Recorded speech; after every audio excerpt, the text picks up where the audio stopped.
campaigning. We have for the longest entertained, bad behavior in politics. Today you can say something when you're campaigning and tomorrow you don't mean it. That has been one of our biggest problems because people have lost trust with the campaign and sloganeering process when it comes to when you're trying to, look for a seat. Because if you remember, the president was very right in 2022 when he was telling us that the problem is taxes, but today he's increasing that taxes. A very simple thing like VAT. When the VAT is calculated on the running cost of the fuel prices, which means if that running cost increases, the VAT thereof increases. It's a moving target. So if you completely remove VAT, whether it is 8% or 16%, when the running cost increases, there is an element of pricing that does not affect the ultimate price, price of the fuel. So what I'm seeing people who are completely detached out of reality, especially within the minister. And this is the problem when you do not really want to go down and understand what people are saying. I am seeing people who are tone deaf in terms of reasoning. How many things, Fred, even when you're journalists who are there talking to people, listen to those people. What are they talking about? I need to paint a scenario to you. This price increase, of fuel is not just any other thing. It has a great, what we call snowball effect. It is one thing that has a trickling down effect of many others. I will look at the economy in general. Transportation of food, for example. We are now complaining that the tomatoes is high. Can you imagine what it will be next week? It will be higher. Transporting goods from Nakuru, some part of Mount Narok where food comes from Nairobi, Njoro, Kinangop and other places. Transporting goods from there, just 2 days ago, a transporter would have charged you 30,000. But today, they have to charge you 45,000. An increment of 15,000, which has to be actually redistributed to the cost of that food there.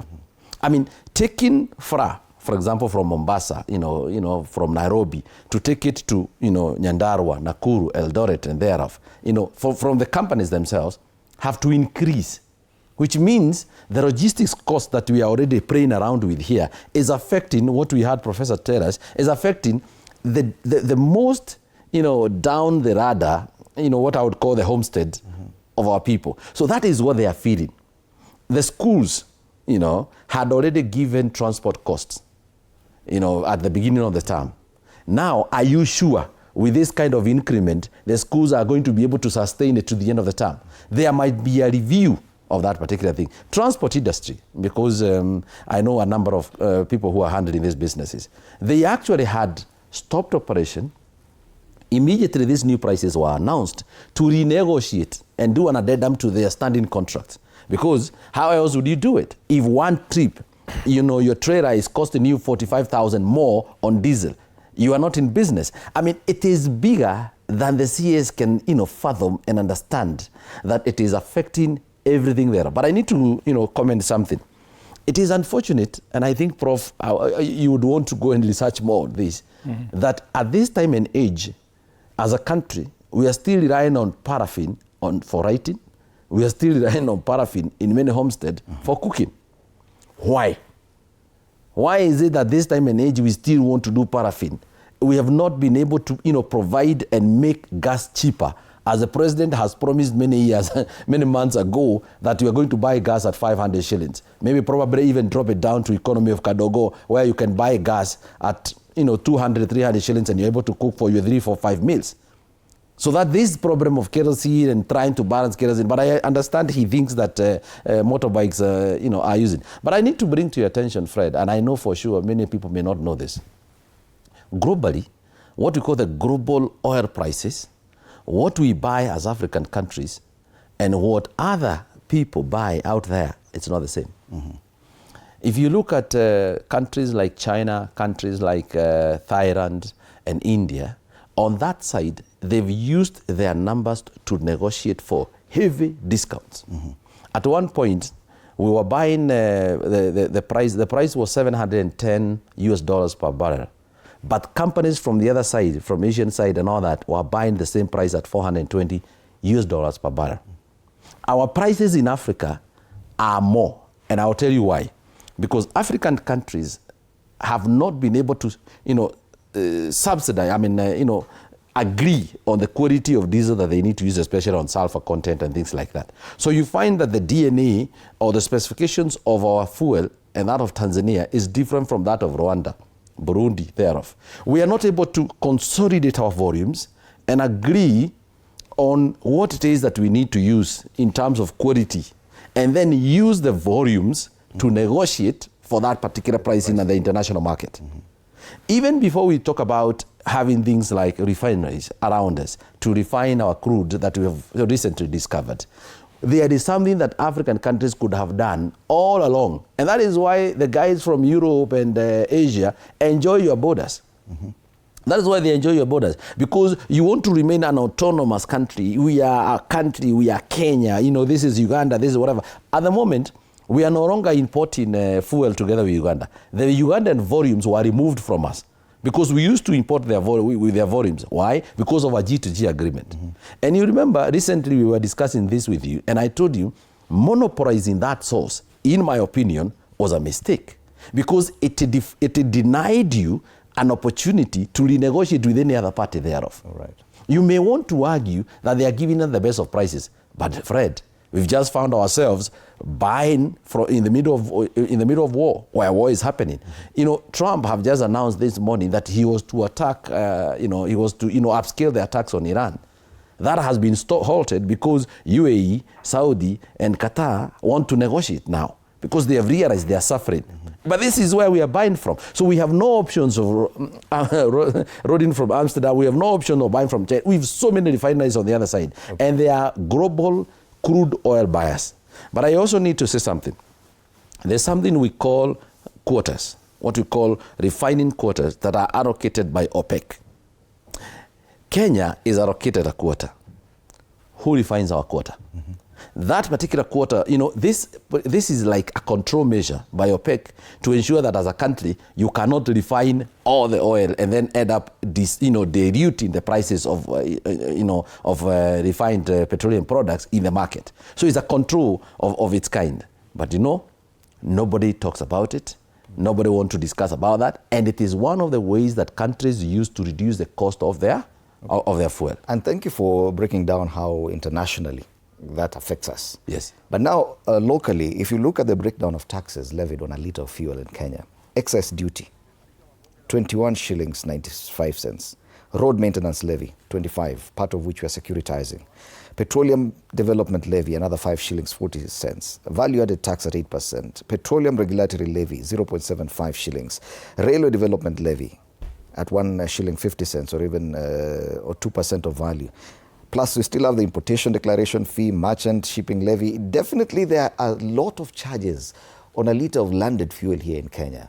And that is what probably people are saying. We understand all these things. This information is there. You can't keep on quoting the Strait of Hormuz to Kenyans. Don't you think that even the CS, by saying that that is where the problem is, it's only an international problem, and we're trying to find local solutions to probably local complaints for it, that sounds a bit too detached? Fred, my view is that we have two components of this. We have, the international imported factors that we might not have, control of as Kenya. And I like what my brother suggested, that it is important that African countries actually start engaging together so that they can have power in the numbers. They can be able to synchronize the ability to negotiate together. And that this shock should be able to move us to that direction. But then there are those internal taxes and levies and other costs that we must look at as a country, and only retain what is necessary. In my view, that is a discussion that this country must have.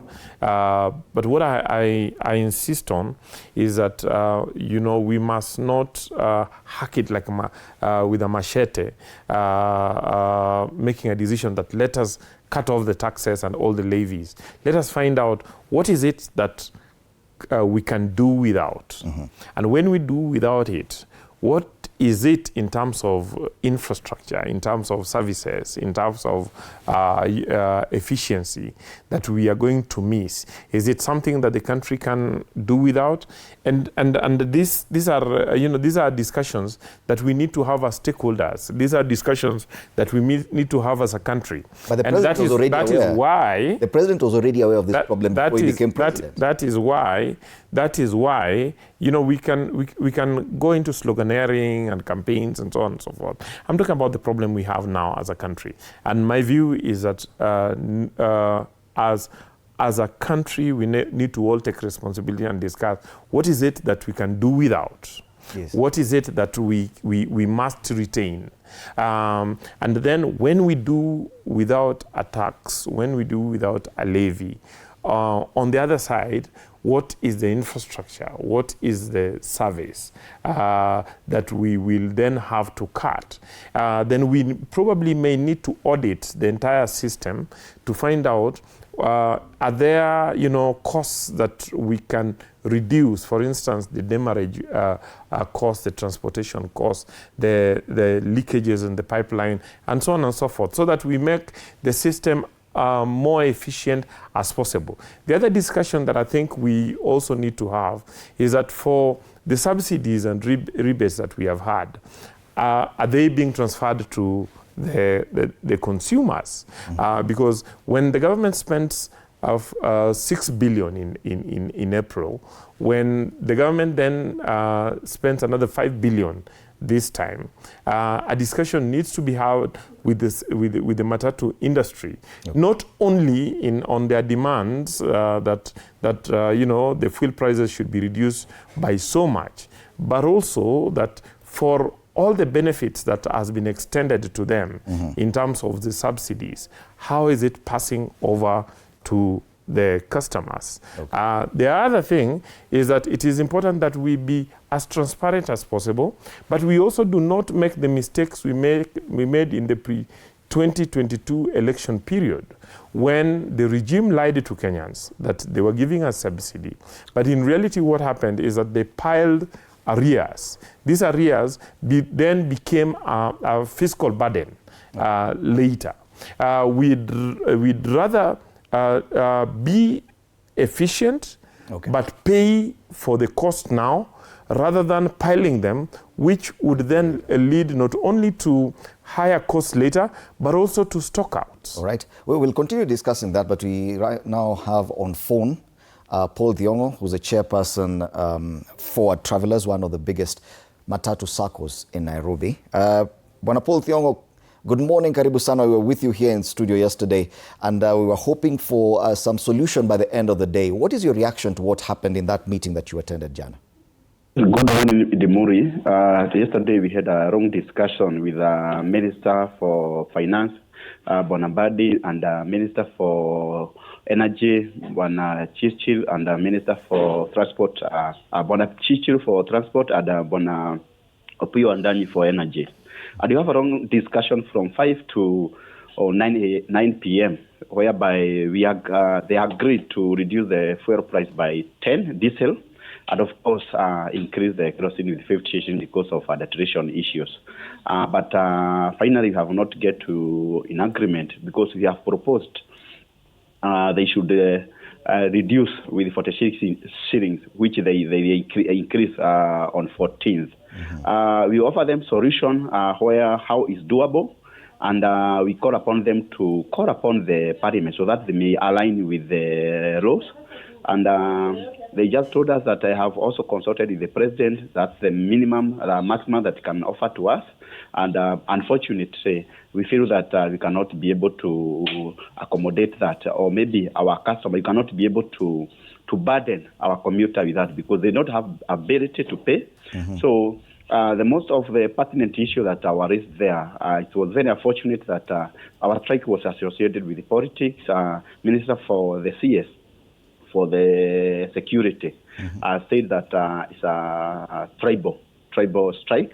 And we stated categorically, and of course they apologized to us instead of Minister of the Security, because they stated that the strike is for for the Gama community, or it's a political. So we just wanted to say that we are not politicals.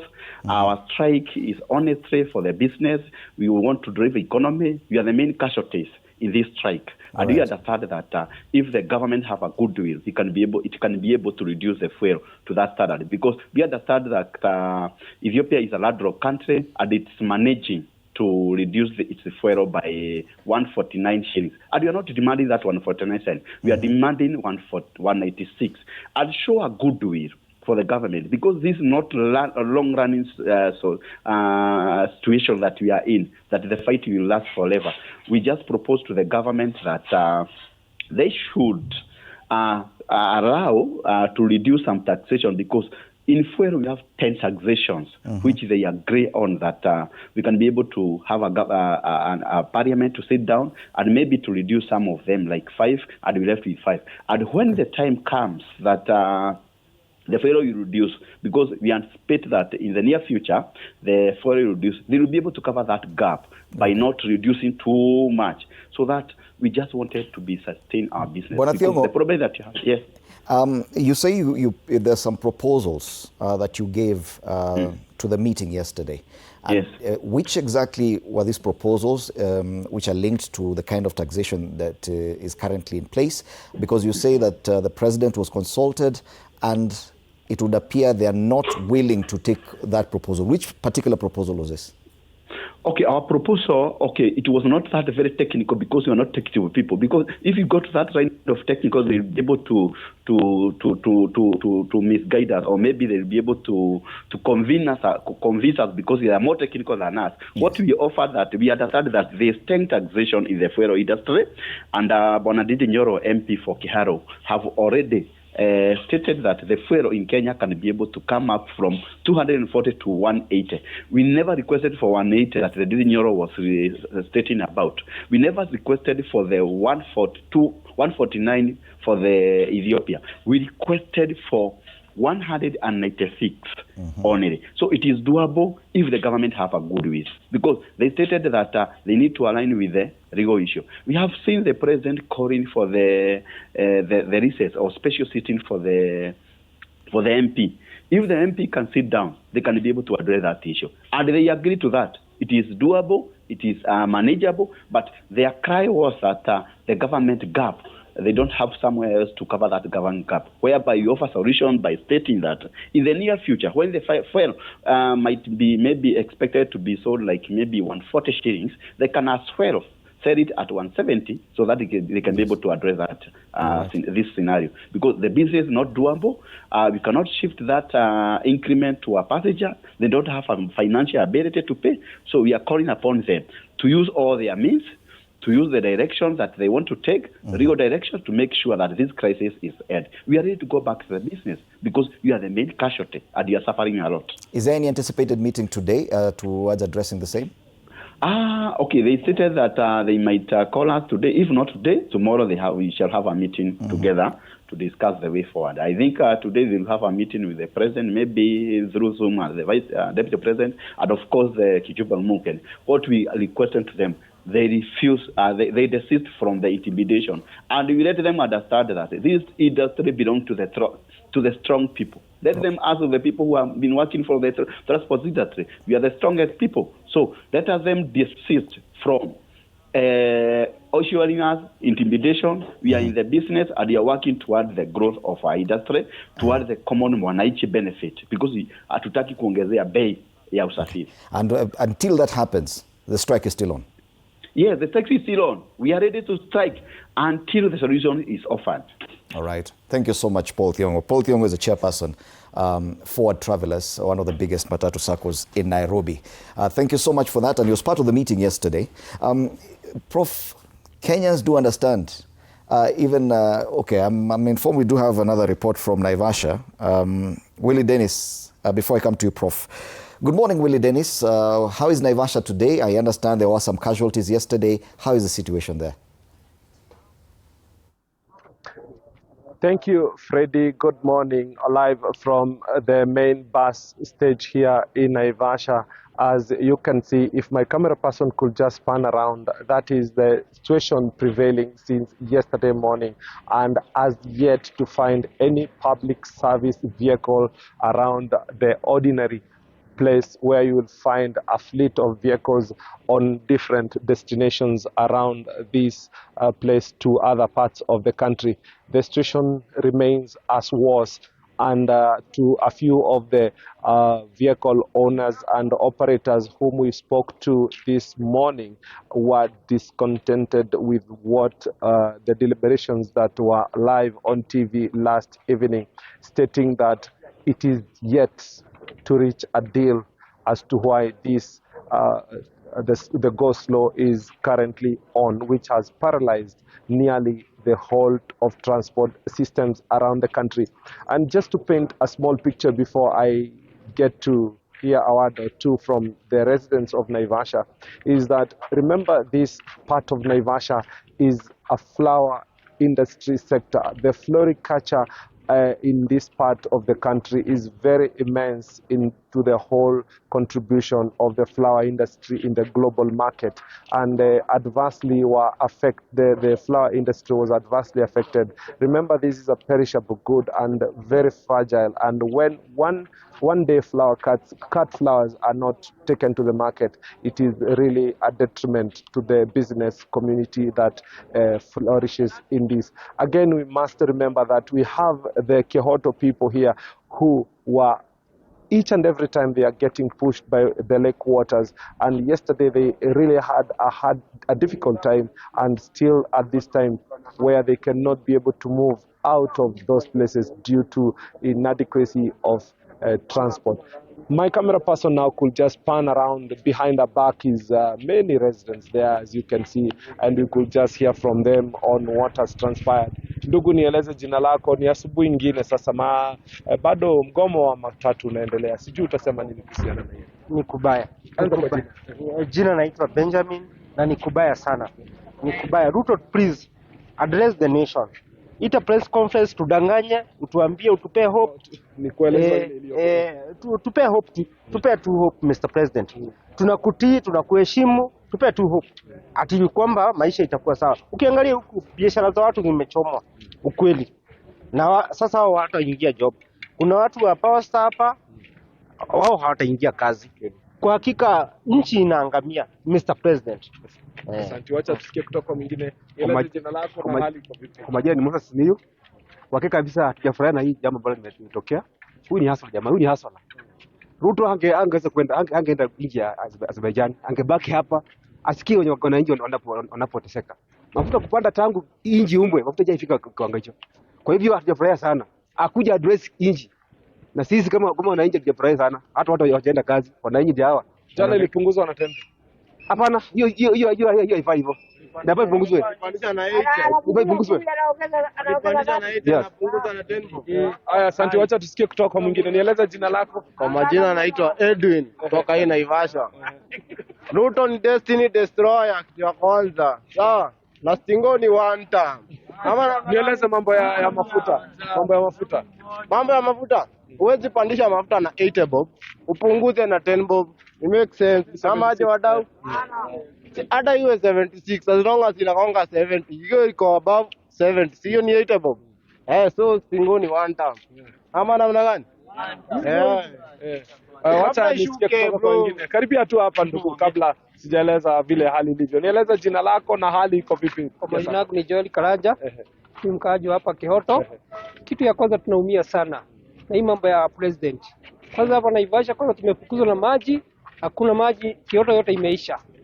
Tena hii ni mambo ingine tena ya hii ni Power Star yenye inatutumikia hapa Naivasha, sasa imeisha yote. Sasa tutaenda wapi? Tangu mimi jana sijafungua kazi, sasa watoto wangu wako kwa nyumba, shule school visit hiyo, tunaumia sana. Lakini tunasema hii president kama atabadilika ni one term. Okay. Freddie, before I take it back to you, I want to just paint to our viewers exactly what happened. This place began caught fire yesterday in the afternoon, and as you can see behind just what is the situation as at now, many businesses were reduced to ashes, and part of these shops adjacent to the main stage were actually destroyed by the fires that came in from the supermarket in here. This building is quite smart, as you can see, and the whole of the ground floor holds the Power Star supermarket, and for a second time in less than a year, it has suffered casualties from the demonstrations, and I want to show you on the back side of exactly how the situation is and where the fire emanated from. And it is quite sad to see quite large business with very many people here depending on this from workplaces and as an outlet where they can have their daily produce from. You see, it is still on fire, as you can see there, and the fire engine was here yesterday and was not able to really put out the fire. And this behind party, as you can see, it has already been condoned. It is said that the fire could have emanated from this place, and I just want to paint the picture to our viewers on the situation as it is. It is still on fire. It is quite a large supermarket there, as you can see, and there is nothing that was salvaged from the fire that broke up yesterday. Having such great fires since yesterday is quite saddening for the whole of this construction, which now maybe is subject to a probe or checkups by the construction authority to assert if it is habitable, following 2 fires in less than a year that have befallen this as a result of arson related to around here. As to why this business premise has been targeted, no one knows, but this is for a second time. And this is not the only occurrence that happened here last evening, but we also have yet another businessman referred to as Kanini Haraka Enterprises. He's a wholesaler, and 7 of his fleet vehicles, that is the model of FRR, were put down, were raced down and totally reduced to shell, plus 1 trailer. And in our subsequent bulletin, we'll be crossing over to the other side where that is actually as of now. And at the clock of 9, the business community around here stated that they will be converging around this place to have a meeting to deliberate on how they are going to safeguard their premises ahead of the next year's general election, and to discuss of what happened here in the event of we have people trying to make their way to loot property, and destruction of this quite saddening. And that is not it. We still have many people in the hospital with various degrees of bullet wounds, and as unclear and confirmed report that we still have deaths reported around this from our sources. We will be keeping tabs, and as of when this information is relayed up, we will be bringing this to you. But as of now, the situation still remains calm. The police are vigilant, and the situation from the public side still calm, and nothing as yet that has flared up. Freddie, that is it from me here in Naivasha. I believe you've got an insight, and our viewers, wherever you are, on the progress from Naivasha County 032, Nakuru County.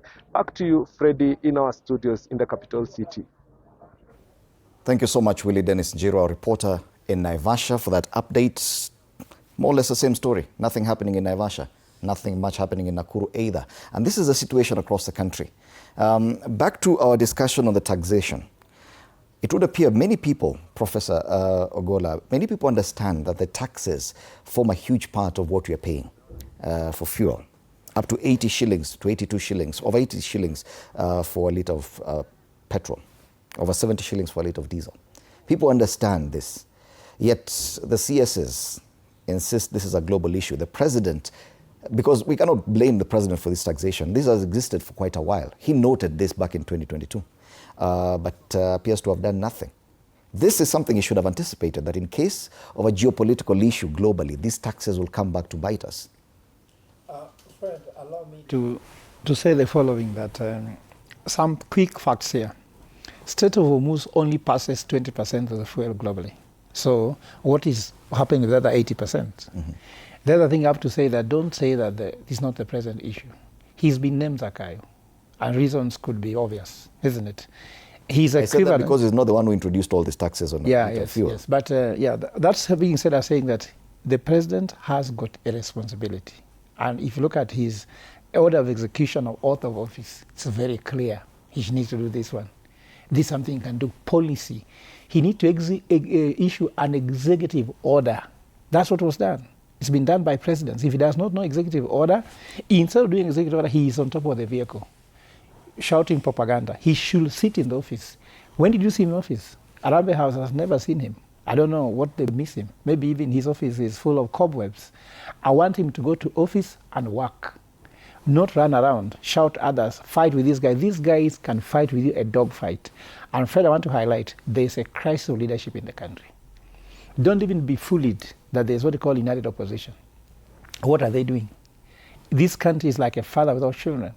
Jesus could have said, God could have said that the sheep without shepherd. There is a need for shepherd leadership at the moment. There are those who argue that when it comes to taxation, that this is purely a national assembly issue. But I've told you already, Fred, 50%, you don't want to listen, I've said this earlier, 50% of our taxes our cost of fuel comes from taxes. And I say that's 120 shillings to these liters we're talking about. It is internally inflicted. And in fact, I'm talking about revenue shortage. With this going on, they'll collect less revenue. They'll collect less taxes. We've even talked about the Laffer curve in economics. We have not told, there's nothing we have not told this government. In fact, they don't need advice. They just need to listen to this show. And they'll be better. Not even advice, not to pay anything. This is free advice I've given. I wrote a book called Solomonic Economics. Now I've written one called Tokenomics. Everything is there with the algorithm formula. And Fred, I can tell you, if I can get a chance to read this country, if I get a chance to make a decision now, if you take my advice, I have a formula on which fuel can go down to 139 in the first phase, 165 in the first phase, the second phase 146, and the last phase 139. That would mean you do away with all these taxes. Is it possible? No, Fred. You know, they say that when a wise man points at the moon, the fool looks at the finger. You understand? We have to go what's called the cause of causes. In Latin, we say causa causarum. Why do you think taxes are high? Why do you think the fuel taxes are high? It is not that the Strait of Hormuz. Let's come back here. It is government expenditure. They need to cut it down. State House, 17 billion. Corruption is a problem. You get me? Opio and I there should be out of office because of the corruption which was there, glaring at the Ministry of Energy and Petroleum. Fred, this government has 1,850 fuel guzzlers driving this gun every day, isn't it? For every 2 weeks, they take those cars for service in Toyota Kenya at 300,000 shillings per service, isn't it? Every 2 weeks. If you multiply in the end, they are spending something like 170 billion shillings to keep these people moving around, doing nothing, just shouting, doing nothing. These guys need to cut expenditure immediately. Instead of telling us, you know why they're saying we are cutting from diesel, we are putting on paraffin, is because they have to maintain their lifestyle at the expense of the citizens. A father eats last. You can't be a father coming home after you have eaten until now you are snoring, asking, Makola, did the children eat? No. A leader eats last. But this government, they eat fast. And because they eat fast, you have to pay for their meal. And as a head of state, if at all the head is working, the best thing to do is look at your expenditure. All our problems begin with the expenditure. Fred, let me give you just something very clearly to tell you they are so too incompetent even to be asked to sit down to discuss. Mm-hmm. You get me? The revenue for government grows by 4.8%. That's according to Kenya National Bureau of Statistics, isn't it? While the expenditure, which they call budget, don't call that thing budget, call it expenditure. So that's economist. Yes. When they say expenditure, they talk about a budget. No, that's expenditure. When Uhuru left government, our expenditure was 3.1 trillion. You get me? That's in 2022. Now it is 4.92 trillion. That is a 63% growth in expenditure. While revenue is growing at 4.8. Start any business that you want to run. Your revenue is growing by 4.8%. Your expenditure is growing by 63%. You're not in business. Hata kama wewe ni mama mboga, even if it's a motorcycle, whatever business you do, revenue cannot grow slower than your expenditure.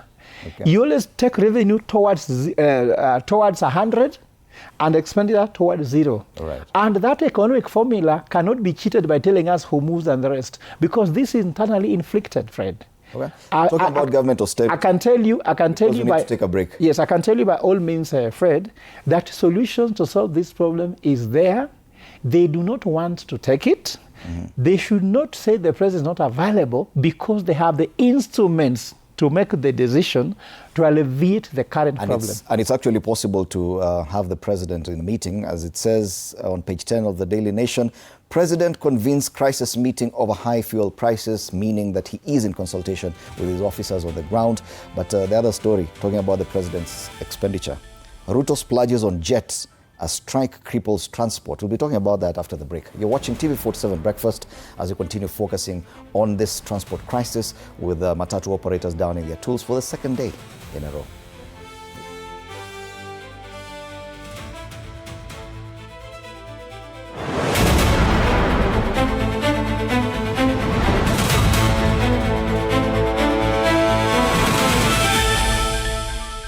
Sundays at 8:30 p.m. Good morning. You have my rent? Leo jioni kama tutakuwa tumelipa rent, nauza hii simu yako. Hamna pesa. I need 3 G's to make my nails today. Sasa hivi natuhusu aje? Can I order now? Do you ship? Can I get blinking ones? Mimi nilikuwa na trade. Nimewekelea kitele yangu. Kitele yangu na trade. Ikikunyuma. Oh my God. He left me. Nitumie ni line. Uko nje kuna wifi. Why? Hi-Fi? Wait, so what do we call this dish again? I have no idea. The cucumbers are there specifically for my beauty routine. Tangulini kero umeka kwa beauty product. Na ameenda. Tunafaa tukuwe na logo yetu. Like, si ni brand. TV, the official broadcast partner of the FIFA World Cup 2026.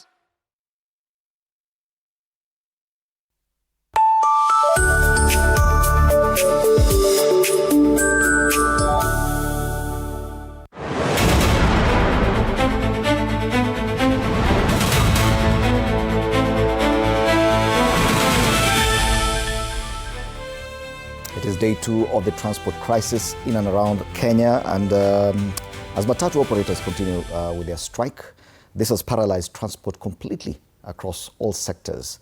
Total shutdown is what the Standard talks about, what happened yesterday. Total paralysis is what the Daily Nation has gone as a headline today. But this is what the situation continues. This is what portends even today.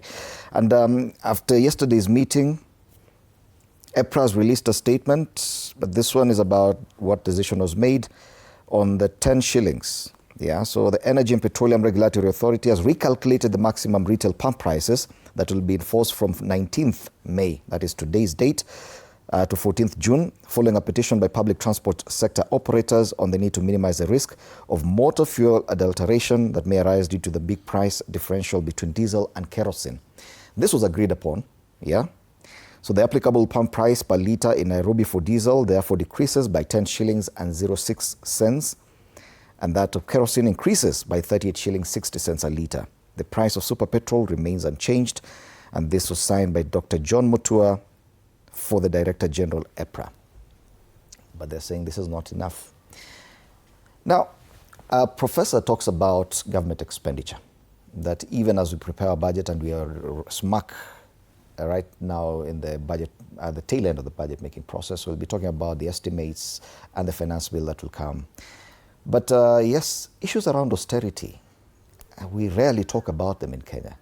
And the discussion is that the more we spend, the more taxation is necessary or is required just to sustain our expenditure. And now this draws me to this headline on page 10 about Ruto splurging on jet as strike cripples transport. So before President William Ruto left the country for Azerbaijan on a chartered luxury private jet on Saturday, there were already indications that a nationwide strike called by transporters would cripple the economy, would cripple the country yesterday. He left without a word on the looming crisis, and a few hours later he landed in Baku. So the taxpayer, he said, possibly forked out at least 37 million shillings on the jet to Baku in Azerbaijan. The Boeing 737-8 DV will cost the taxpayer even more than the other expenses to maintain his delegation are factored in. Just him moving 37 million shillings to Azerbaijan and back. This is the expenditure people are talking about. Yes. We just come from headlines where it is said that we had to have a supplementary budget because the expenditure by State House doubled from about 8 billion to 17 billion shillings. This is exactly what Kenyans are saying. And Kenyans seem to understand that there's no austerity measure when it comes to this government. Yes. We're just spending as if we have the money, yet we don't. Fred, I need to actually support what Prof have just described, that one of our biggest problems as a country, it is that we will never match, or we are not even interested in matching our revenues versus expenditure. And as he have explained that it doesn't matter the magnitude of your business, even if you only operating with 100 shillings capital. If there is any business, you can operate with 100 shillings capital. If your expenses does not match your revenues, you're going to close it down. That is exactly what is happening right here in this country. Let me ask you, I mean, I had my good friend Wakiri Nyamori here, talked about 6 billion fuel subsidy, right? Are you aware, even before we go to the issues of State House, are you aware that we lost 7 billion shillings at a stroke of a pen, cancelling one contract in Lironi Mau Summit deal? We lost it. The Auditor General called it out the other day. There was no 7 billion shillings. In other words, you needed not to look for any money to go for that subsidy. When we are talking about increasing State House budget from 8 billion shillings to 17 billion shillings, for what? For what? How many times did you see Kibaki, rode on a private jet? Because Professor here was in that government and we were there. How many times did you see Kibaki on a private jet? No. Zero. That is what we are talking about.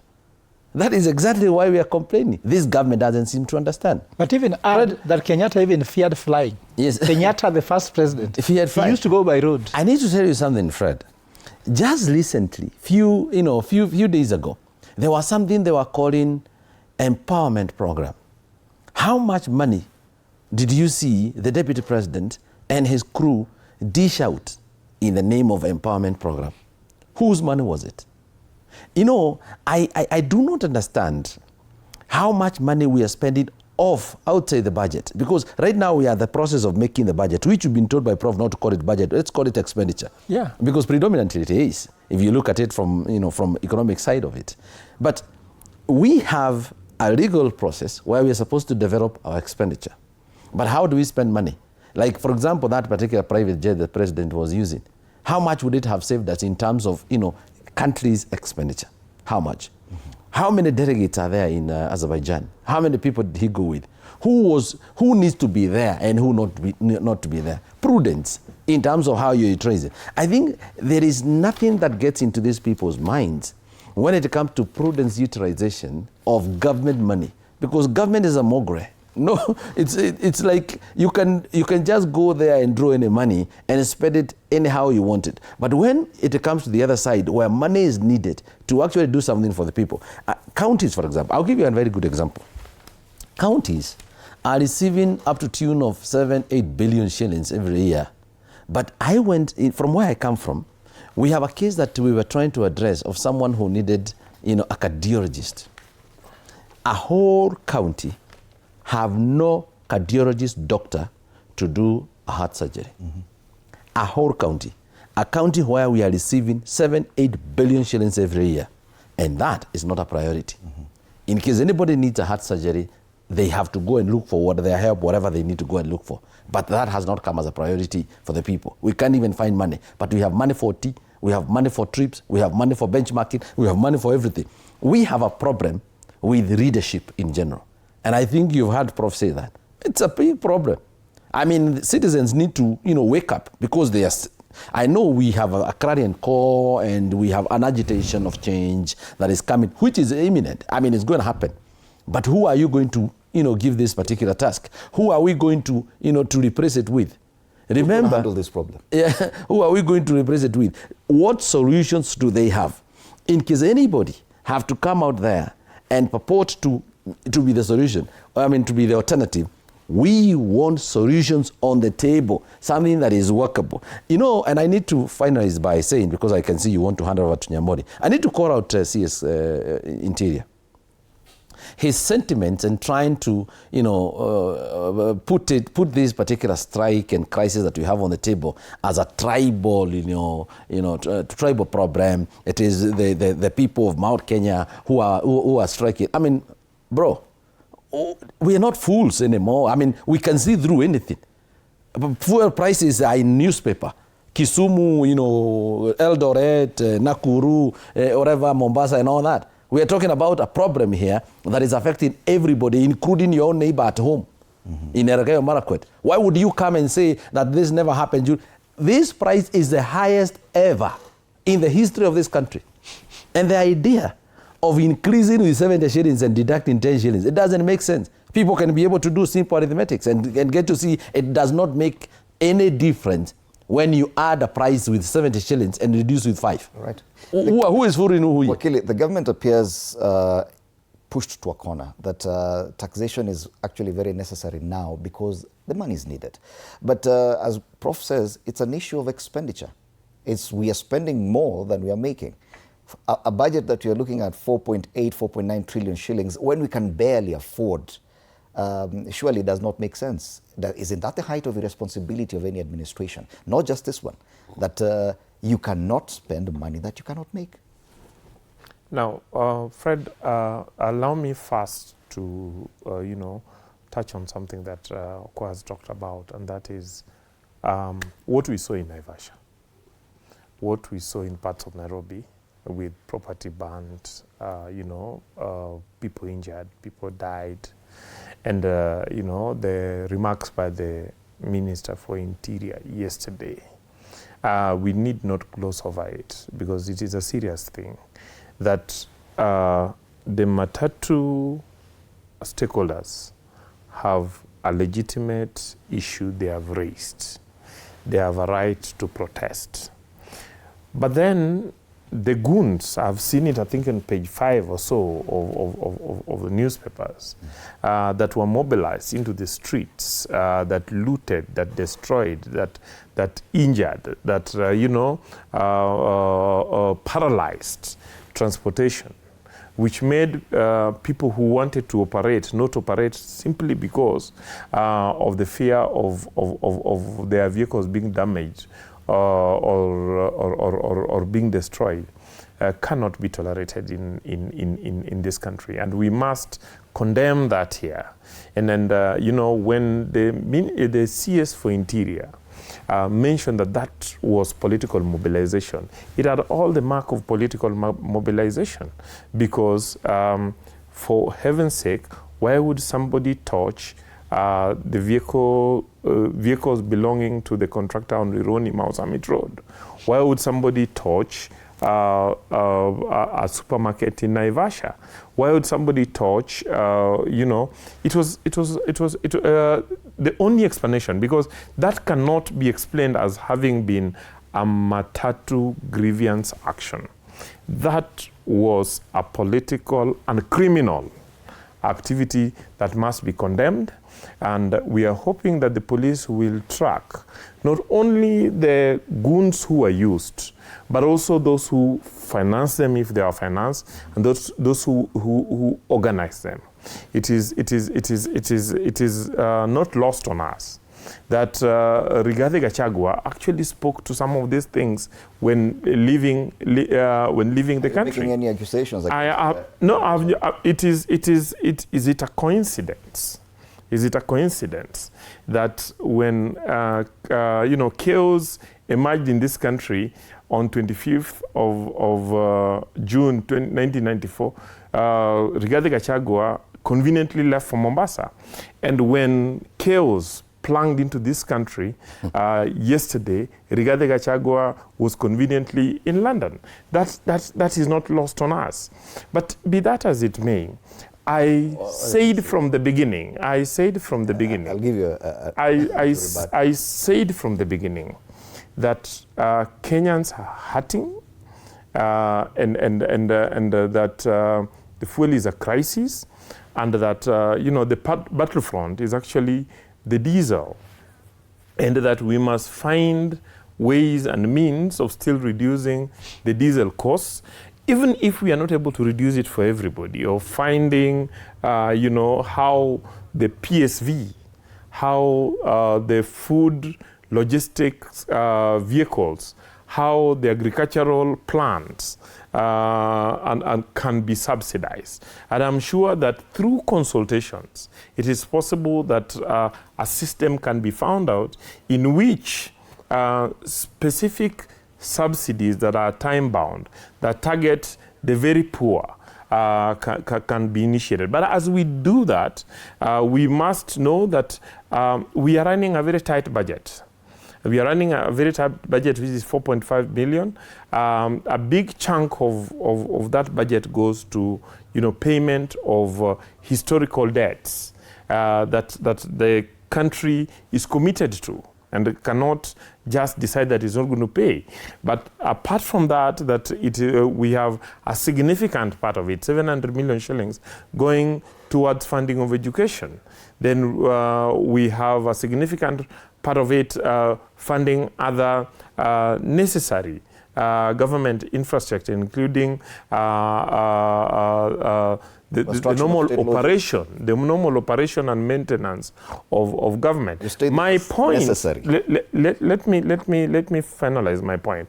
My point is that as a country, and this is where Parliament becomes necessary, that with technical advice, Parliament should look at, especially the budget that we are going into, okay, the finance bill that is under discussion now, and find out what exactly can we reduce, ensuring that the areas that we reduce expenses on are areas that we can do without, and ensuring that we protect the services or infrastructure that would benefit the poor.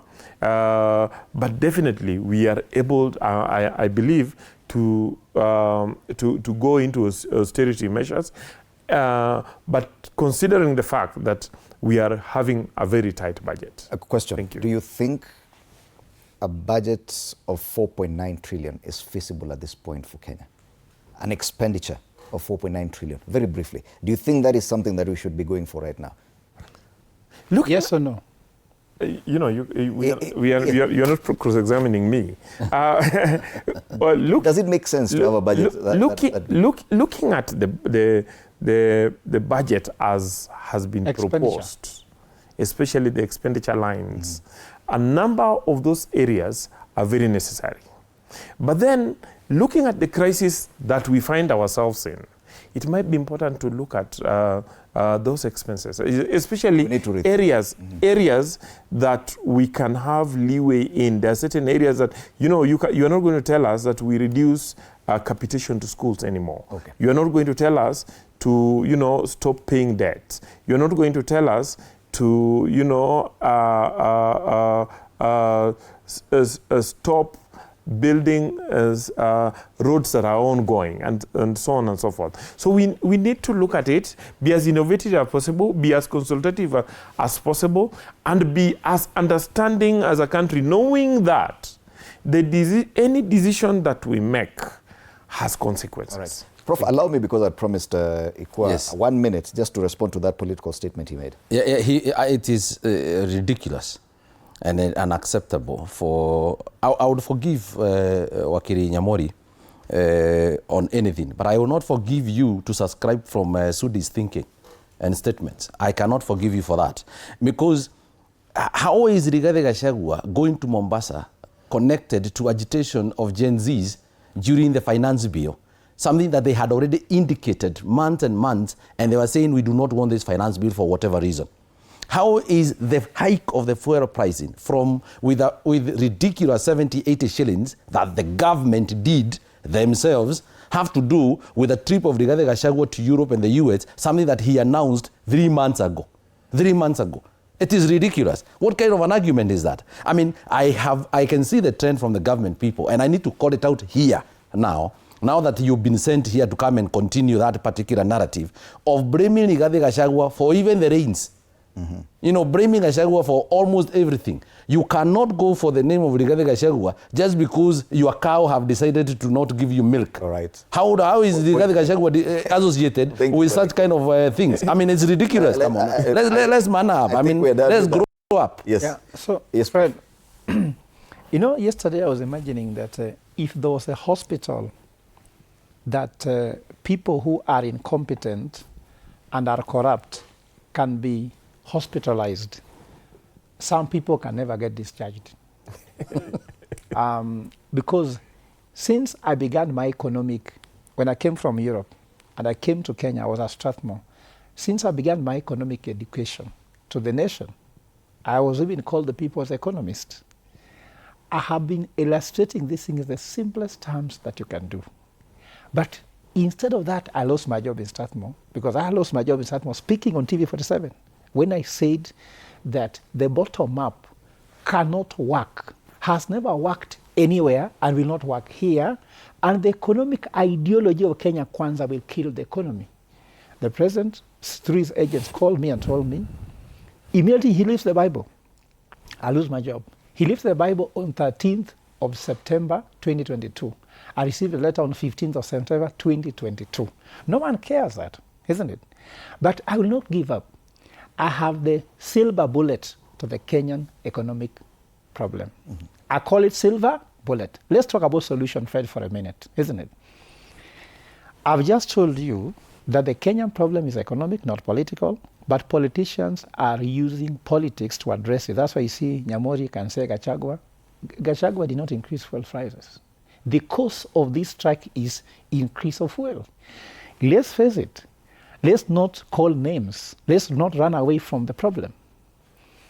Fred, if we can create 100,000 jobs per county, which is what I stand for, and I have a formula to do, that translates to 4.7 million jobs nationally.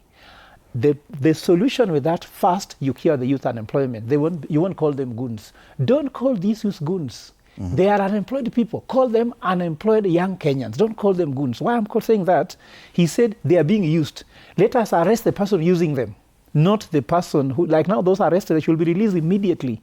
Those youths have nothing to do with why they are in a cell. I've been hearing reports showing that OCS for Central has been taken to Langata police station for having released some of them. They are not goons, those are Kenyans. You cannot look at a fellow Kenyan and call them a goon. They said that when a hyena wants to eat his sheets, they suspect them to smell like a goat, isn't it? Don't call a fellow Kenyan goons. Okay. So the silver problem to the Kenyan economic situation, I've told you, is create jobs. When you create jobs, you bring 4.7 million taxpayers to the tax bracket. Even you lower the burden of taxes on Kenyans. Because Kenya has a problem, is a structural, economic structural problem. About 3% of Kenyans are upper class. About 7 are middle class. Forget about what they're telling at 20-something. Now that is 10% of Kenyans carrying 90%. It's like a rat is carrying an elephant. The rat will suffer. The rat can die. So if you bring that, immediately you bring that 4.7 million taxpayers, you lower the tax burden. Secondly, there'll be money in the economy. That means interest rates will go down because the economy lacks, when there's no money in the economy, risks go up, interests go up. Thirdly, We are going to do that through agricultural large-scale production. Supply-demand forces shows inflation will go down. Secondly, the Kenya shilling will be stronger to give you the usual, you are importing fuel using Kenya shillings, isn't it? That will be solved. Another thing will be solved is debt. When you have 4.7 million Kenyans paying taxes, you raise revenue than borrowing too much. What I can tell you, you ask me, who can save Kenya? Go and read Isaiah 6:8. God asked, whom shall I send? And the prophet says, here I am, Lord, send me. I'm saying, here I am, Fred Ogola, with the silver bullet, send me. All right. If you send me as a Kenyan, I will fix this problem. Thank you, Prof. I'll ensure food security, health sector will be revived, education will be fine. There will be no youth on the street because they'll not be called goons, they'll be called teachers, doctors, professors, nini, not calling them goons. Asante sana, Prof. And in a short time, we'll be engaging Julius Ruto, who's an MP Kesses constituency. He's also a member of the Departmental Committee on Finance and National Planning. Once we get him, he'll be able to tell us a few things about what Parliament is doing. We're asking the question, where's the National Assembly? Day 2 of a nationwide crisis, na bado wako nyumbani on recess. But Nyamuru will we'll pay them to come to Parliament. Fred, I'm never sure at what point, Prof is speaking, and I really respect him as a professor of economics. I've read his books, and what point he's sloganeering as a presidential candidate. He is a declared presidential candidate. Yes, who wants to run, and who just wants to please us. I'll support you. Who just wants to please us. But my point is, when, it is important to note that Kisumu was peaceful yesterday, and that young people in Kisumu actually went out and put placards and banners on road roundabouts, calling for peace and explaining that while they expect the government to take action, the outrage, demonstration, destruction of property will not solve the problem. I speak about Kisumu, one, because it is my city, but two, because when something happens in Kisumu, it's very, very, very convenient to call the young people in Kisumu goons. But when, a group is organized to block roads in Nairobi and parts of Central Province and Rift Valley, and to destroy property and to loot in a very organized and premeditated manner, then we want to call them unemployed young people. Those were gangs, those were goons. Somebody must have mobilized, organized, financed it. We are hoping that this year will trace that and take action on those people. Okay? Yeah. Thank you for that, Wakili. Before we continue the conversation here, we now have Julius Ruto, MP Kesses constituency, on phone. He is a member of the Departmental Committee on Finance and National Planning. Good morning, Bwana Ruto. Thank you for joining us. Thank you for joining us this morning. The main question people are asking is, as a member of the National Assembly, are you even concerned that you've not been recalled from recess to discuss a matter of national concern when the nation is at a paralysis like this? Actually, so to say, our recess this time round is not any other recess, but a recess to engage on critical issues. We are discussing on budget. We are looking at finance bill, of which some of the proposals will end up also looking at the current, will be informed by the current challenges we are facing, looking at the expenditure side of the budget. So we are actually doing something about it, and we are looking at the expenditure, evaluating areas that could be compensated by the reduction and probably the future reduction in tax on fuels. So it's good to communicate to the country that we are not sitting idle, but we are actually looking on it. And it has come at the right time when we are evaluating our expenditures, the pressure on our expenditures. Which areas can we look so that we can intervene on it? All right. Many people argue that if National Assembly was in session, this discussion about the taxation on every litre of fuel would be at the forefront, and probably that would make Kenyans or provide hope to Kenya that something can be done. The CSS are just talking about the international geopolitics. But don't you think that the problem is bigger than that, and that some of it can be solved locally? The unfortunate part of it, or the story about it, is we are operating within a very tight fiscal space. Most of this is as a result of debt pressure that we are repaying that has shrunk our ordinary revenue. That has called for alternative ways of running the nation, especially the road sector, which is very critical in development of our economy. Most of the roads that have been started are stalled, but as we experience now, if you go around the country, you'll see contractors have reserved back to the roads, continue in to complete. Why? Because of what we call securitization money that comes around from the fuel levy, the additional fuel levy. So any discussion about reduction means that we have to stop construction of the roads, probably now address the issue of lowering the cost of fuel, but again, we'll have not run away from the transport challenge. So it is something, it's a very thin line, a delicate line that we must balance. Already, VAT has been reduced by 8%. We are now struggling to see where to cover that particular reduction in revenue. It has to go back to either bending bills or in avoidance of bending bills is to safeguard any other expenditure where it is available to be reduced. Otherwise, already we are forcing a bending bill on the same because of the commitments. Yes. So we have a challenge now, stopping the infrastructure that is underway, especially on road sector, which is very critical for transport purpose, probably enable filling up our tanks, but at the same time, going back to carriage to repair and maintain our cars. So we have that challenge, potholes that have come. In fact, as even we are talking, this aspect of burning tires on the road, we are also worsening the situation because we are creating other potholes in the main arteries. So we need additional money that will have to come from the same fuel levy. All right. So we are not aiding anything, but we are worsening the situation. And even as you speak, we continue witnessing some of these violent scenes on our streets in Nakuru, for example. You're seeing live pictures of people blocking roads and lighting bonfires. But what does it say about the flexibility of the National Assembly, Bwana Ruto? The fact that even the economy is being damaged by this continuous strike, people not going to work for a day or two. This problem could be short-term because probably EPRA will revise the price in about 30 or 28 days' time. But even for short-term relief, don't you think the National Assembly should be on standby and not necessarily wait for presidential direction to move? We are expecting, in case of anything that is so critical that requires approval on the measures that are proposed, anytime the Speaker can gazette, anytime the leader of majority can call, not any other person as per the standing orders as credit. Leader of majority, leader of minority, to invite on that.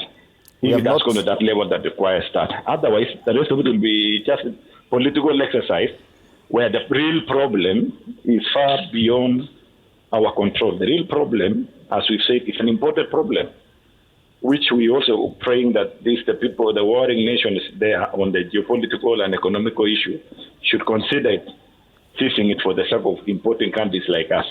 What do you say? Otherwise, what I'm saying is this: we don't have an option. We must either we stop the expenditure and address the fuel. Okay. We are in that delicate line.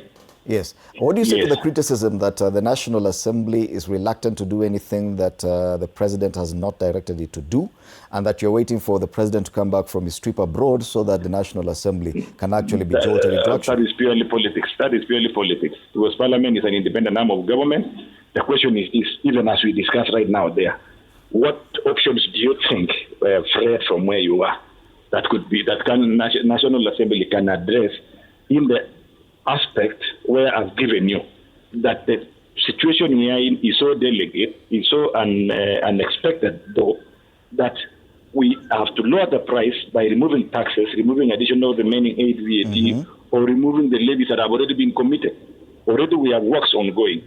Under securitization, we have contractors on the side, like Dondonyeru, that citizens are demonstrated the other time. The works are on the way. There are many other roads that the works are on the way on course. So to stop those works, and only ensure that the fuel price comes down for that purpose. All right. To solve those, I mean, it's a delicate issue that candidly we must speak about it without hiding, and we should be transparent about it and stop putting politics around it. Like now, what Madagaru was saying. Madagaru was saying that because William is a Kalenjin, Moi was a Kalenjin, they had the cost of increase in prices. They were increasing prices last time during Uru time. You remember what Uru when he was saying that I'm not the cause, it was Russia and Ukraine. You know what Uru was saying when he was under pressure. So it's not something that, I remember we don't manufacture oil, we don't have sources of oil in Kenya, we must import. So some of these issues are unprecedented, but we must also find a way. And already government has done a step by lowering VAT. I've also seen yesterday Minister has made some move by also compensating the kerosene and diesel for that purpose. So these governments are very responsive government, but it has a limit, it has an elastic limit. All right. We cannot stress for political objectives. Okay. Thank you so much. Opportunities now are taking on this one. So can you tell me the goons on the way? Are they protesters? Are they demonstrators for the purpose of UN? Or they are goons? They are political goons. The thieves, those who are looting properties. They are burning vehicles. I pity with my colleague, Honorable Paul Viego, whose truck was burned in Naivasha. That's because of what?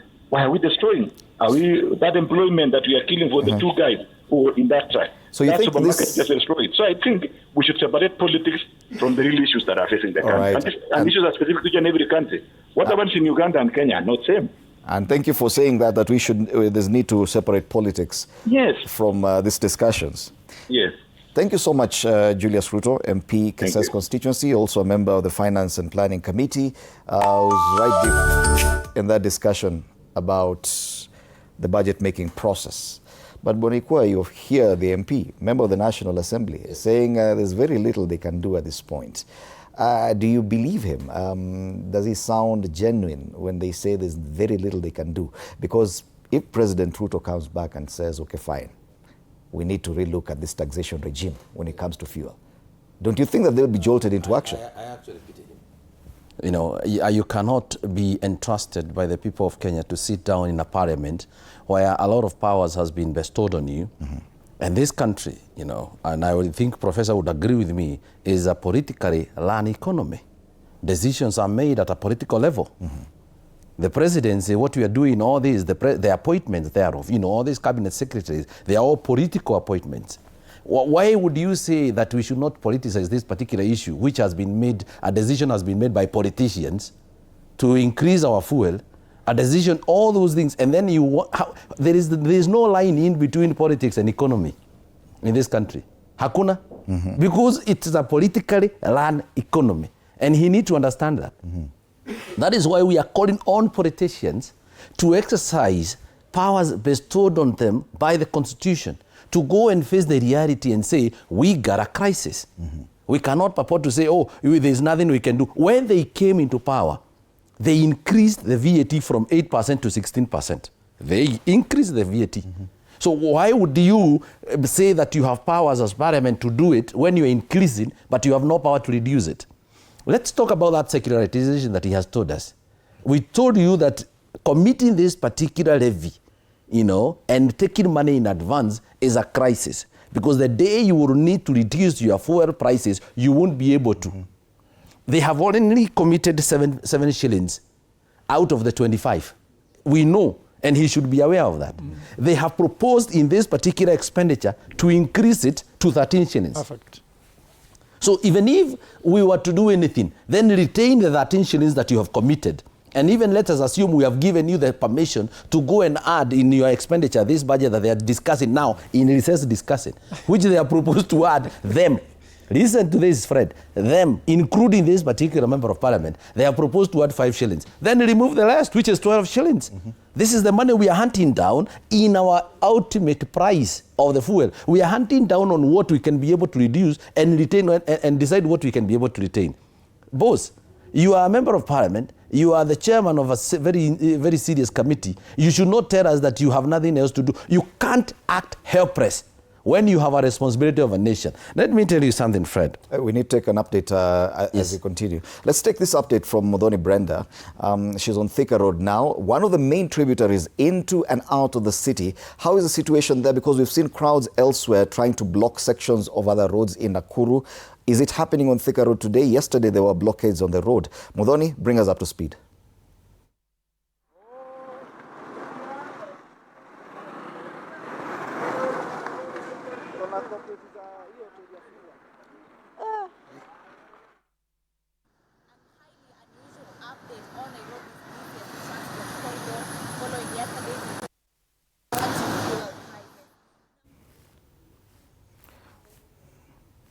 We do apologize for that technical hitch, and we'll be going back to Modoni Brenda for a better update once we resolve that. But yes, But I need to finish this. Yes. And sorry, Modoni, that I have to take your time. But I need to say this, Prof. Yeah. When somebody comes and tells us that we need to separate politics out of it, then conveniently so, call our people, call the guys who are there goons from Central and Nairobi. Is that politics? No, but you hear no. Political economy. Exactly. Just tell them political economy. Political economy. Yeah. But is that politics? So what I'm trying to say is... Were those legitimate? Those who are burning vehicles, were no, they are not. We cannot... They are gangs. Hold on. They are goons. Where did they take place? They didn't take place in Kisumu. I'm on feet. They did not take place in Kakamega. Hold on. It happened... Why are you so agitated? Let me tell you. Let me tell you, Nyamori, you need to calm down. The people of Kisumu, whether they went on street or not, they are going to buy fuel at exorbitant price. Thank you. That is what. Yeah, but my point. Hold on. Even when you're discussing and putting there were no in your goons head, in the streets. we were not on street. Listen, I have to finish. Let's stick to the discussion. Yes, he has to. You cannot heckle me. You know for sure I can heckle more than you. Proceed. And I decided to be gentleman when you decide to be gentleman. I mean, you cannot stop me from telling you the truth. Okay. And the truth is, whether the people of Kisumu and Kakamega went on street, it was our turn to do it for them. They were on streets many times with Baba, with sufurias on their head when they were complaining about the same problems with the economy. All right? So if you have an opportunity to present Kenyans from wherever you are, present them with decorum. We cannot support anybody trying to torch, to ban vehicles and everything. Nobody is saying that we are supporting that. All right. Muthoni Brenda is now perfectly ready for this update. How is Thika Road this morning, Muthoni?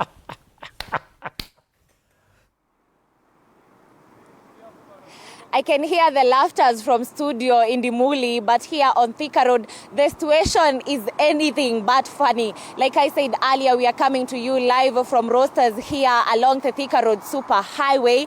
And one thing that you notice majorly on this major highway is the silence in Dimuli. At this time, nikipiga hii live link, ningekuwa nishasikia conductor akisema, wewe mtu wa TV47 ni hoji. But today, the silence is almost palpable.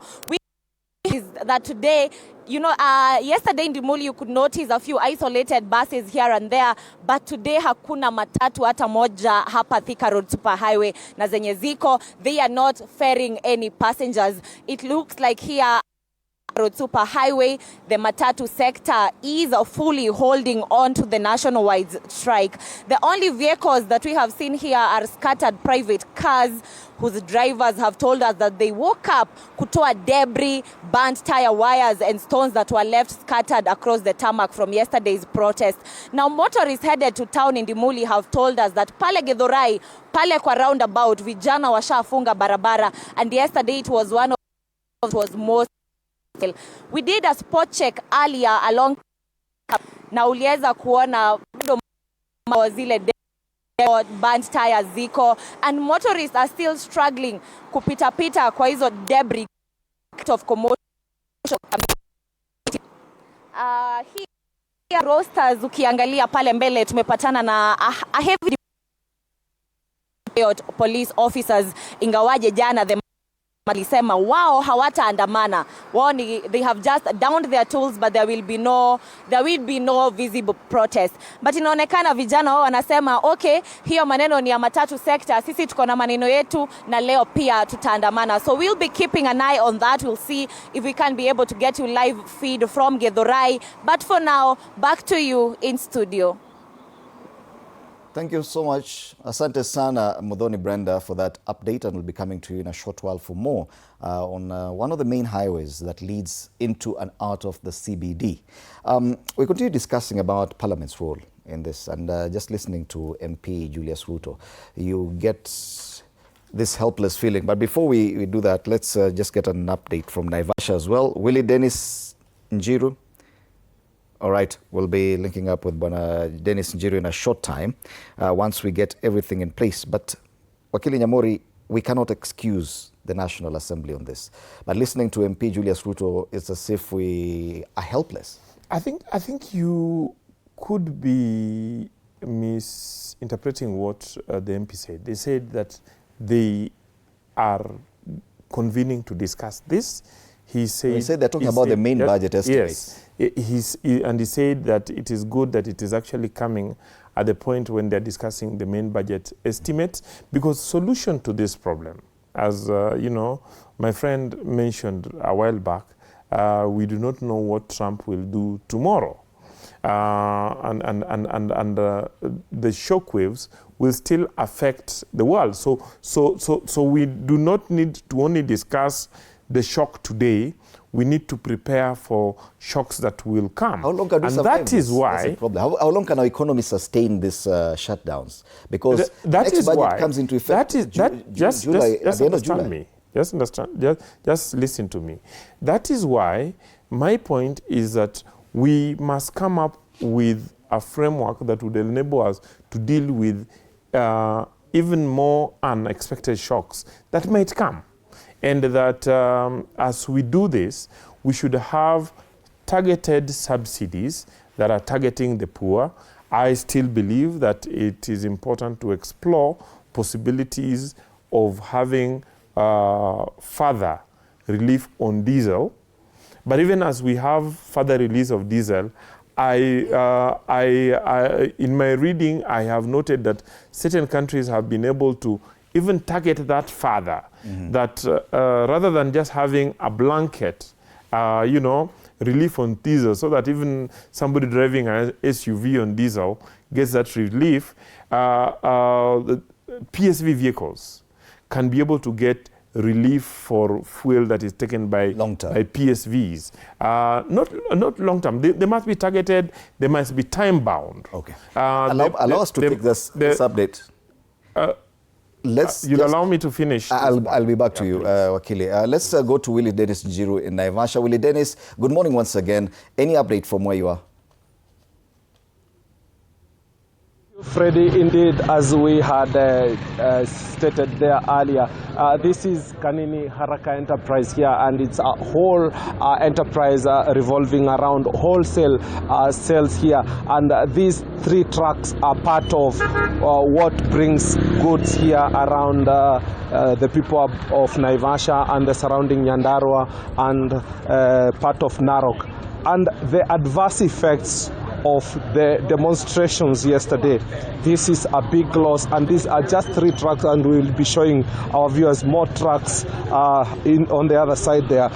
These 3 trucks were razed down to ashes, as you can see, yesterday during the demonstrations there, and is part of what has really been condemned by all authorities around this. Earlier on, the business community here said they will be having a meeting at 9 a.m. This is yet another truck that was razed down, and it had no goods in it. The locals here are just trying to come into terms on exactly what happened yesterday. That yet another truck there, as you can see, locals trying to come into terms of what exactly happened. And as we are moving fast, Fred, and our viewers, to just show you 4 more of the other trucks, what exactly transpired yesterday. And one of the trailers here, I'm told it was full of wheat flour. This one, the wheat flour that was on this truck was just being delivered here, and nothing was salvaged. As you can see there, the locals are still in shock, trying to come into terms on exactly what happened. The truck there was broken into, and all goods that were inside there were destroyed. It was not so good because the fire engine was not around to try and raise down, to bring down the fires. This all went on flames as everybody watched. The flames were so high and very immense, as you can see, with fuel in them, and part of the vehicle very loose. That the fires will not hesitate to destroy everything in their midst. And that was the last truck there, bringing a total number to 8 of all the vehicles that were raised down yesterday. And if we could just try to catch up with some of the locals here. This is the boda chair around here in Naivasha. Karibia hapa unieleze jina lako na hali ya tukio hili unaweza sema vipi? Kwa majina ni John Mudhami Getonga, Naivasha Sub-County boda chairman. Siku ya jana kulikuwa na maandamano ya bei ya mafuta. But siku ya jana haikuwa maandamano, ilikuwa imejaa ni ukora tupu, ilikuwa kumejaa goons na mikora, because ukiangalia maandamano ya jana ilikuwa tu kukora mali ya watu. Ukiangalia kama hizi ni gari za mtu, ukiangalia huyu Kanini, hakuna mahali bei ya mafuta ilikuwa inakujania. Watu walikuja wakapora hizi gari zote na wakachoma. So hiyo ilikuwa uhalifu, hakuna bei ya mafuta. Maandamano tulikuwa watu wanaandamana, ilikuwa ukora tu. Trailer hili nimeelezwa lilijaa unga wa ngano. Unga ulienda kuchoma, basi kuliingilia wapi? Watu walikuja wakaiba vitu, wakabeba vitu zote zenye zilikuwa kwa magari. Alafu after kutoka hapo wakakuja wakachoma hizi magari. So jana ilikuwa kitu ya ajabu sana. Hata watu hawakudhani kungeendelea hivi. Ilikuwa ukora tu. Yes. Mwendo wa saa 3 business community hapa mmesema mtakuwa na mkutano na wenyekiti akina nyinyi mtakuwa pale. Labda mambo ambayo mnatazamia kuangalia mambo gani? Ile kitu tungetaka kusema ni sisi mambo yetu ni kulinda hii town yetu, kuweka security. Na mtu kama anajua wewe hata unajua si kuandamana ama hujui unatokea kwa sababu ya kufanya nini, wewe kaa nyumbani. Na hata utakubali kuona watu wanasema ni kuandamana, wanakuja kuharibu mali ya wenyewe. Watu wengi sana wamepoteza mali. Kabla tujamalizia, watu wengi sana wamepoteza mali na vile kazi zimefika mwisho. Dereva huyu hayuko kazi, wale ambao walifanya kazi baadhi ya duka hizi za jumla hawapo kazi. Sijui tutasema nini kuhusiana na swala hili. Mimi nikuambia wale wote wamepoteza mali zao, nikuambia pole, wajipe nguvu, kwa sababu ninajua ni jambo gumu sana. Kuna watu wamerudi sana kimaisha. Wengine walikuwa wamekopa, walikuwa na loan. Na sasa hivi mtu anasidwa vyenye anaweza kulipa. Nilikuta kuna msichana ameweka duka ya simu pale. Nikamkuta amepiga magoti hapo analia kwa sababu duka yake imevujwa, simu zote zimeenda.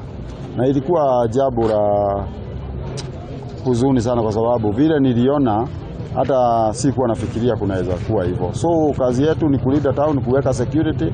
Na ndio unaona jana hakuna pikipiki ilikuwa inabeba town.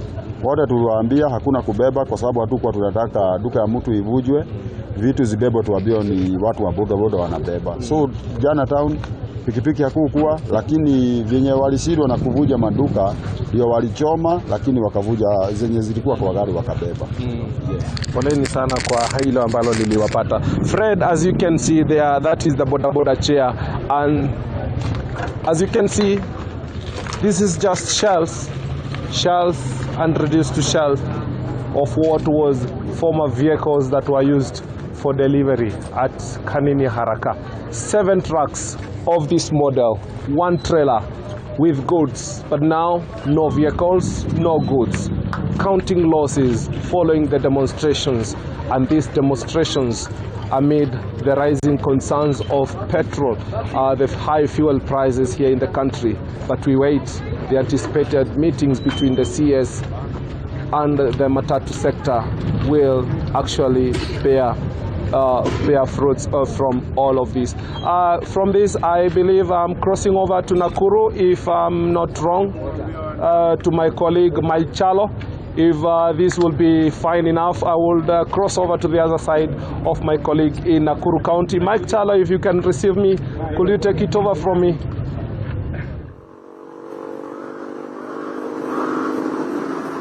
Thank you, Njiru. Thank you, Njiru. We are at the Nakuru-Nyahururu highway, where the activities are still minimal at this highway. Behind me, you can see some of the stones which were barricading this road. And earlier on, you had to see pictures of some of the young men who were placing the stones on the road, barricading, and at some point even extorting some of the motorists who had no other option but to give in order to access this road to Nakuru town. This is the situation in this road. We can only witness border borders heading to town. We have also gotten information from some of the drivers using this road, saying that there are subsequent roadblocks as you head to Nyahururu in this road. And with me Just to note you that the protest does not only involve the Matatu drivers, but also the digital driver, the cab drivers are also protesting against the high cost of fuel. And with me, I'm joined with Mr. Ken, the chairman of the digital drivers here in Nakuru. Good morning, Ken. Thank you for making your time. Pengine utueleze huu mgomo kwa nini nyinyi pia mmeona muingilie? Why do you feel that it is good for the cab drivers to also protest? Thank you, Charles. My name is Kennedy Wainaina. I'm the chairman Nakuru Digital Hailing Drivers, and we agreed as drivers who do online cab hailing, both in Nakuru, Mombasa, Nairobi, Kisumu, any town that we do online hailing apps. We are on strike, but now ours is different. Maana sisi tumefanya ni total switch off. No app is working, neither Bolt, Uber, Wasili, no app is online for now. All our drivers are at home, they have parked their cars, and we are also in one voice with the Matatu sector, kwa sababu the fuel prices is affecting each and every person in this country. And this is not a matter of either you are in 2-term or 1-term. It's a matter of how much fuel is affecting each and every person, even those who are at the low levels of our country. As you can see behind me, no business is operating. 99% of our business in Nakuru wamefunga wote. So it's not a matter of 1-term or 2-term. It's a matter of hii issue ya mafuta ina affect kila mmoja. Na kwa sasa it's very ironic kusikia our government officials wakisema ya kwamba they have reduced diesel by 10 shillings. Bearing in mind, they had increased the diesel at a cost of 42 shillings. It's very ironic, noting well like they are also increasing the prices of paraffin with over 50 shillings. It's very ironic because sisi tunapigania haki ya Wakenya wote. Sio watu wa Matatu peke yake wamegoma, Kenya mzima imesimama. Na tunazidi kusema ya kwamba the government should intervene. Ukiangalia mataifa mengine ya bara la East Africa, mafuta iko chini zaidi yetu sisi kama Kenya. Na ukiangalia kama nchi kama Uganda, wanapitisha mafuta yao hapa kwetu nchini Kenya. Lakini ukienda pale Uganda, mafuta iko chini zaidi yetu sisi wa Kenya. Na swali letu kuu ni moja. Kwani Kenya tu ni sisi tumeafektiwa na vita ambazo zinaendelea. So sisi kama watu wa taxi za mitandao tuko on switch off mode, hiyo ndio maandamano yetu. Interior CS National Police Service also declared the protest illegal and saying that they might even arrest the Matatu Owners Association for planning this protest. What do you have to say about it? Now it's very ironic because you cannot arrest someone for closing down his or her business. That is their business. The government has nothing to do with the Matatu Owners Association business. It's their business. They have invested in that business. Sio mambo kusema ya kwamba serikali itawashika. Utawashika uwashtaki na makosa gani? Ile gari ni yangu. Nikiamua nitaiweka parking. Unanishurutisha kwenda kufanya kazi nayo kwa nini? Mimi ndio najua jinsi ambao nilifanya nikapata ile matatu. Mimi ndio najua nafanya ile gari service aje na maintain aje kwa barabara. Mimi ndio najua. So serikali haina jukumu lolote. Ambacho serikali inafaa kufanya ni kuhakikisha ya kwamba mimi kama mwanabiashara wa matatu ama mimi kama mwanabiashara wa taxi za mitandao niko na uhuru wa kufanya biashara yangu mahali popote, niko na security, niko na peace and my business is doing good. So kusema ya kwamba watashika wala watu, it's very ironic and it's uncalled for the CS. That is showing us that they are drunk with power and it's very unfortunate for our country. Yeah. Thank you so much. Thank you so much. In Dimuli, this is what is happening here in Nakuru. That is Mr. Ken, the chairman of the digital drivers here in Nakuru. Kama venye umesikia wamesema apps zimefungwa, they are not receiving any requests as from now, as from yesterday up to the moment. And what is going on is a game of cat and mouse at the moment. Unaona mawe yameanza kurudishwa, jua linarudishwa one after the other, and with no time barabara itakuwa imefungwa. There will be another roadblock here, and with no time again you will see police officers coming to clear the way. That is what is happening. And as I had told you earlier on, there are other subsequent roadblocks within this road, which is Nyahururu Nakuru Highway, and we will be following up on what is actually happening. Tutakuwa tunapiga tu raundi sehemu mbalimbali just to make sure we give our viewers what is actually happening. A lot of people are also using the a lot of people are also using the pedestrian lane to access town because there are no any other public means of transport in the Muli. Thank you so much, Mike Chalo, our reporter in Nakuru, bringing us up to speed with what's happening on that end. Very similar to what's happening in Nairobi, barricaded roads, people blocking roads, burning tires, lighting bonfires, just to even extort some of the motorists using the roads, which is quite unfortunate and has to be called out as pure criminality. Anyway, that's happening. Remember, the Matatu operators and transport operators are on strike. They're not on the streets. They've left their vehicles at home. But the gangs taking advantage of this for criminal ends should be called out as well, and the police should do their job. Something else that's happening online, watu sasa wanazungumzia the state of our roads. With the roads now empty, all potholes are now glaring. Because I think magari way feature the quality of roads underneath. Now, because hakuna magari, especially in the city and cities like Nakuru and elsewhere, all the potholes can be seen. So your pesa road maintenance hapo ndio inafaa kuenda. Anyway, Wakili Nyamori, I cut you short. We're talking about what the National Assembly is doing, but my concern is the problem is glaring right now. The country is at a crisis. The MP talks about the budget-making process, and that could provide some long-term solutions. But Mali tuko sai, can we afford to go even for another day or 2 more days with this shutdown? Yeah, even as we see, as we deal with the issue of Parliament, I think you can see live what is happening in Nakuru, that those are not Matatu operators. Those are not Matatu owners. That is a member of probably a gang blocking a road and then being called a legitimate unemployed youth or a Matatu owner. We have to separate between legitimate protests by stakeholders and thuggery, goonism, and gangsterism. And the government must not only protect the right to protest, the government must also clamp down very hard on criminals who have been mobilized to play politics in our road, to hurt, to loot, to destroy, to ensure that those who would want to do business, because we should also not encourage cartelism. Though the Matatu businesses, the taxis, the bodabodas who would want to do business are allowed to do business.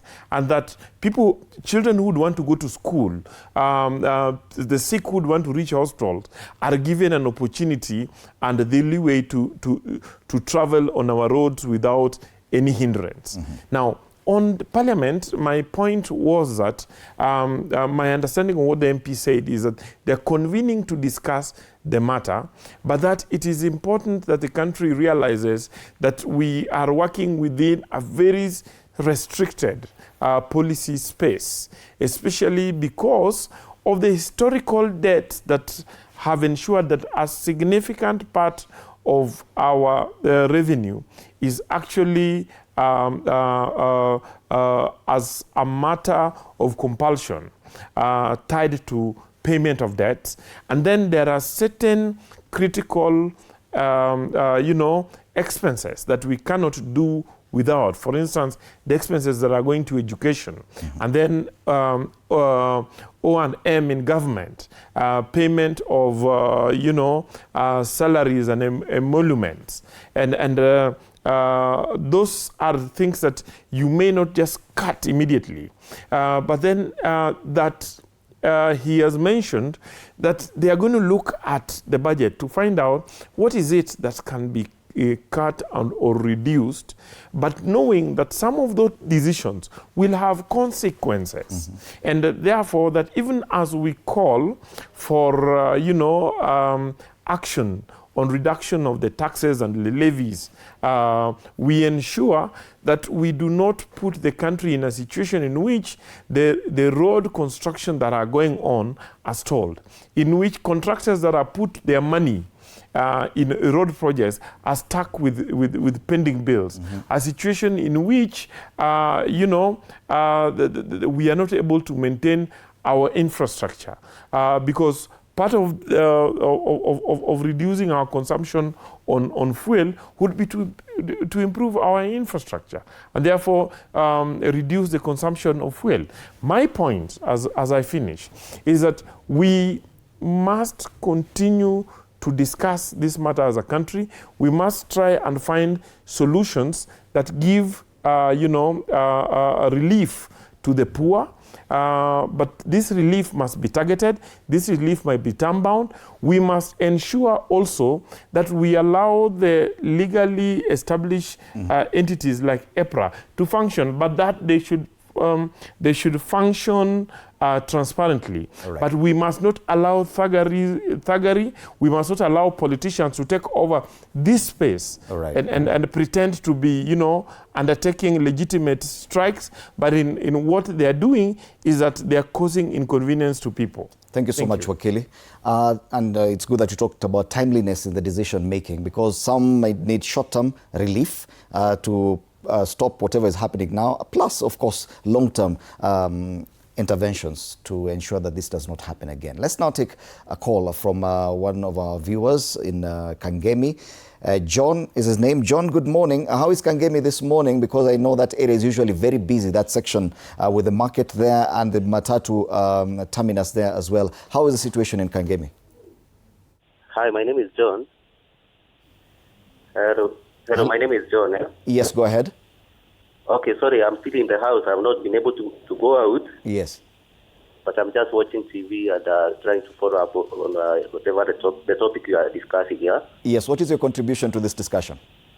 Okay, my contribution is this, Given that Wajiko, the boss, seems to be running broke, that is we, the people, we are running broke, Yes.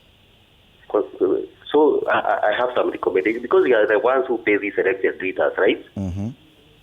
So I have some recommendations, Go ahead. Given that we can't fire all these leaders and shut down the country, that would be impossible. Can't we reduce their salaries? Can't we cut down on the country's expenditure?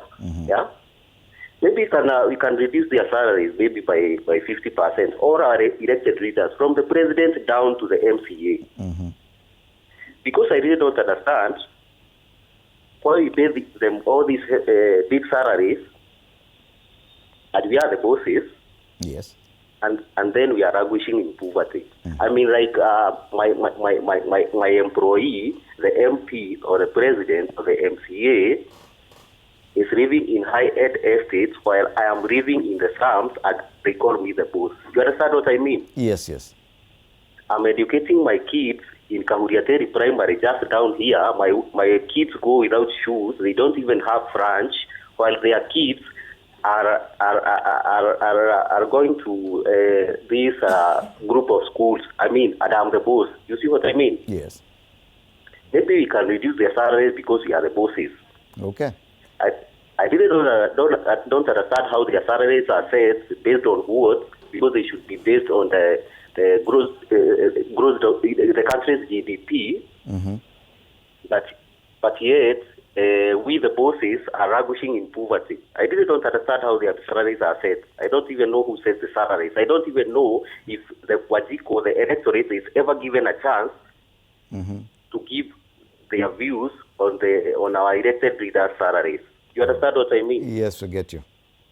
All right. So maybe we should just reduce their salaries. Maybe to try to cut down on the country's expenditure. Another point, please. These guys, the vehicles they use, the fuel gatherers they use. Can't we just sell off all these fuel gatherers and buy them cheaper cars? Because we are the ones who are fueling these cars. We are the ones who are purchasing all these big cars for them. Yes. Can't we sell all these big cars and buy them cheaper cars? Sometime back, when he was the Minister of Finance, he tried to restructure the budget. Akasema hawa watu wanunuliwe the Volkswagen Passat instead of the fuel gatherers zenye wanatumia. Do you know what they said? Walisema Volkswagen Passat ni za maskini, hawezi zitumia. You remember? Yes, yes. Sometimes back during Kibaki's time. So mimi nasema hivi, mimi hata sita recommend Volkswagen Passat, mimi nita recommend Toyota Vitz na kina Mazda, these small cars zenye nini zinatumika na mwananchi wa kawaida. Hata wao watumie, tuonage MP ama governor akiweka flag kwa Mazda na anatembea around in it, because they should be raw, wanafaa kuwa chini yetu, because actually we are the bosses. All right. You understand? We the Wajiko are the electorate. We are the bosses. Sisi ndio tumewaweka in those places. Exactly. Hakuna venye our elected leaders akina MPs na nani hao wengine wote wanaishi Karen wakati bosses wanaishi Kibera. All right. Wakati bosses wanaishi Mathare, our employees wanaishi high end Muthaiga. How? And we are the bosses. Okay. You understand what I mean? Yeah. Yeah, so I think we should restructure the budget na maybe to hizi pesa mingi zenye wanapata maybe to reduce, tujaribu tuone kama tutakushon Kenyans against the high cost of living. You understand what I mean? Thank you so much, John. I truly understand you. Governor Pande Vitz sasa. Prof, this conversation about austerity is probably where we should go. Kenyans understand we are broke. John says, yes, we know. Us as Wanjiko, we are broke. We don't have that money. Tunaletewa budget ya 4.8 trillion shillings, but we know we don't have that money. But you see, Fred, I said here, the deputy president allocated 30 vehicles, fuel guzzlers at any given time. The president, we don't count. Every CS has 15. Every PS has 7. All the advisors have 5 each. If you go to heads of party, you count 1,865 fuel guzzlers that we go and service them at Toyota Kenya, 300,000 per vehicle per 2 weeks. But in your recollection, and Prof, then that money, have we ever been successful in this conversation of austerity? But I've been talking about it. He quoted that move of getting yes, Volkswagen that's what I'm Passats. going to. How successful was it? Forget about that, Fred. After we give Japanese government through Toyota Kenya 175 billion per year to repair our vehicle, we go borrow that money and come back and then we pay the interest. It is just economic misnomer. I've told you there are some people, if there was a hospital to correct incompetence, if you check them in, they won't be discharged. But we are talking about a conversation that happened 3 regimes ago on austerity. But Fred, we tried it. No, I'm talking about the success rate of austerity measures in the Kenyan context. That we talk about it, we have a conference talking about austerity, but we are rarely. What is the success rate of Fred, any austerity measures? They are never willing. Even under Uhuru Kenyatta, people said that he went into the business of such business. 92% of Kenyan revenue, any money being made in the economy, is controlled by a politician. Who controls these petrol stations that are adding money? Is a Kenyan politician. So we shouldn't talk about austerity? They own restaurants. They own everything until Kenya elects a president which is theirs. They'll be served. The first president was generated by a system, Kenyatta. Moi came from the system. You get me? Kibaki came from the system. Uhuru came from the system. Ruto was from the system. When the system elects you, you work for the system. I'm running for president because I want Kenyans to elect me, not the system. Then I can serve them. I'll make that decision because I'm making them for Kenyans. So John should know that he's not the boss. Ata John akienda si kwa rally ataita boss, ataita those people boss. If Kenyans stop calling them boss today, the end. All right. And before I go, let me go to my point because it's Fred. Let me tell you, how you define a problem determines how you approach to a solution. If you have a problem with your wife, then she says she's stubborn, your approach will be reduce stubbornness. If you think that she is malicious, then you approach a malicious solutions. The problem of Kenya is that we are not defining the problem rightly. We are calling people who are unemployed goons, thugs, and criminals, isn't it? Youth unemployment is 60% of the youth are unemployed. They only want bread. So if you create opportunity in Naivasha, for example, isn't it, that you create animosity in a town, then people come and steal from businessmen, you create a problem. Secondly, government should have tyranny of violence. government cannot say that citizens can be more violent than government, then there's no national security. And the best way, Fred, just wait. That's suggestion. No. What I mean by this, get me, don't get me wrong. You rush to a conclusion, isn't it? The best way to keep this off the street is to get them a job. Because what I'm trying to say in short is that when they are not working, what are they doing? Okay. If you can't keep them busy, and I can tell you what government do, the fuel increase and all these economic things has been under Kenya Kwanza administration, they are very deliberate. They want you to remain hungry so that they control you. It's been done by global organizations. You go to New York, you've been there, you're an economist like me. You go to New York, you go to Washington, D.C., to a conference, talk about Africa should be free, isn't it? Then they remind you, who paid your ticket? By the way, the hotel you're living, who paid it? Right. When you're going back, who pays per diem? Then you say, by the way, you guys are doing good. So I'm trying to say, when you keep a man or a woman hungry, you control them. All right. We want to be butterflies. The only way to make money a butterfly is give them a job. When I was a young boy living under my father's roof, he determined you leave home and you come home before 6 p.m. When I got my job, I have my gate. I can call my gate man to open when I want. But when my father has kept me without a job at home, he controls me. All right. So by keeping Kenya poor, we are going nowhere. And Thank you, Prof. No, we need to take an update from my reporter Let me just finish, Kisii. You see, we focused a lot on Nairobi and parts of the Rift Valley and Nakuru areas. Let's go further west of this country, to Nyamira County, where Alfayo Kombo is on standby.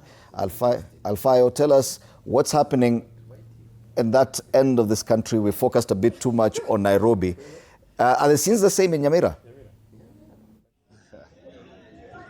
Thank you very much, friend Dimoli. As you can see, I'm at Nyamira stage right now, but later, early morning hours, I was in Kisii County seeing the situation there. I remember that that Kisii County at 5 p.m. is, at 5 a.m., that's normal time when many people travel to different areas from Kisii, Homa Bay, Kisii, Migori, Kisii, Nyamira, Kisii, Kericho, Kisii, Nakuru, in order to reach their working destination as early as possible. But the situation yesterday, today, is just a go slow, whereby Matatu drivers, Matatu owners have just parked their vehicles. As you can see right now, I'm here in Nyamira stage, whereby vehicles were here, but the owners have already taken their vehicles to the garages and different yards. As you can see, various travelers are just stranded here in Nyamira stage, not knowing what to do. And with me here, I have several boda riders and other travelers who are here. Maybe if you just come, pengine mkiweza kukaribia hapa karibu, mtueleze hali ipo vipi siku hii ya pili mgomo huu unapoendelea. Tunaona kwamba hamjachoma matairi, hamjafanya kitu, lakini hali ya utulivu inaonekana mmeweza kuweka bodaboda zenu kando. Je, hali ipo vipi? Kwa machina naitwa Vincent Ondeki Bondi. Hali yenye iko hapa saizi, mgomo imesika siku ya pili, siku ya leo. Sasa sisi tunaona hata tukililia hii serikali yetu ni kama haitusaidii, kwa sababu hatujui mambo ya mafuta kwa nini inaenda juu tena inarudi chini.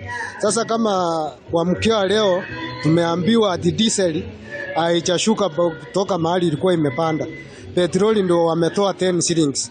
Sasa sisi tunaomba hao mawaziri wenye wanaongea kutoka kwa TV au wakubwa kama rais wetu wa Kenya Excellence William Samuel Ruto alisema sisi ni watu wa bottom up. Sasa sisi tunaona saa hii tunagharamika zaidi kwa sababu usafiri haiendelei. Bodaboda tumeweka huko, hata gari zenye zinafanya kwa barabara asileti customer kutoka town zingine, sileta hapa ndio sisi tupate customer wa kusafiri. Hata saa hii vile hata tukisema sisi ni watu wa bodaboda muongeze bei, hakuna customer anakuuliza ukiniongezea bei mimi nitatoa wapi? Serikali imeniongeza wapi? Sasa sisi tunaomba excellence. Hii mafuta iko 200.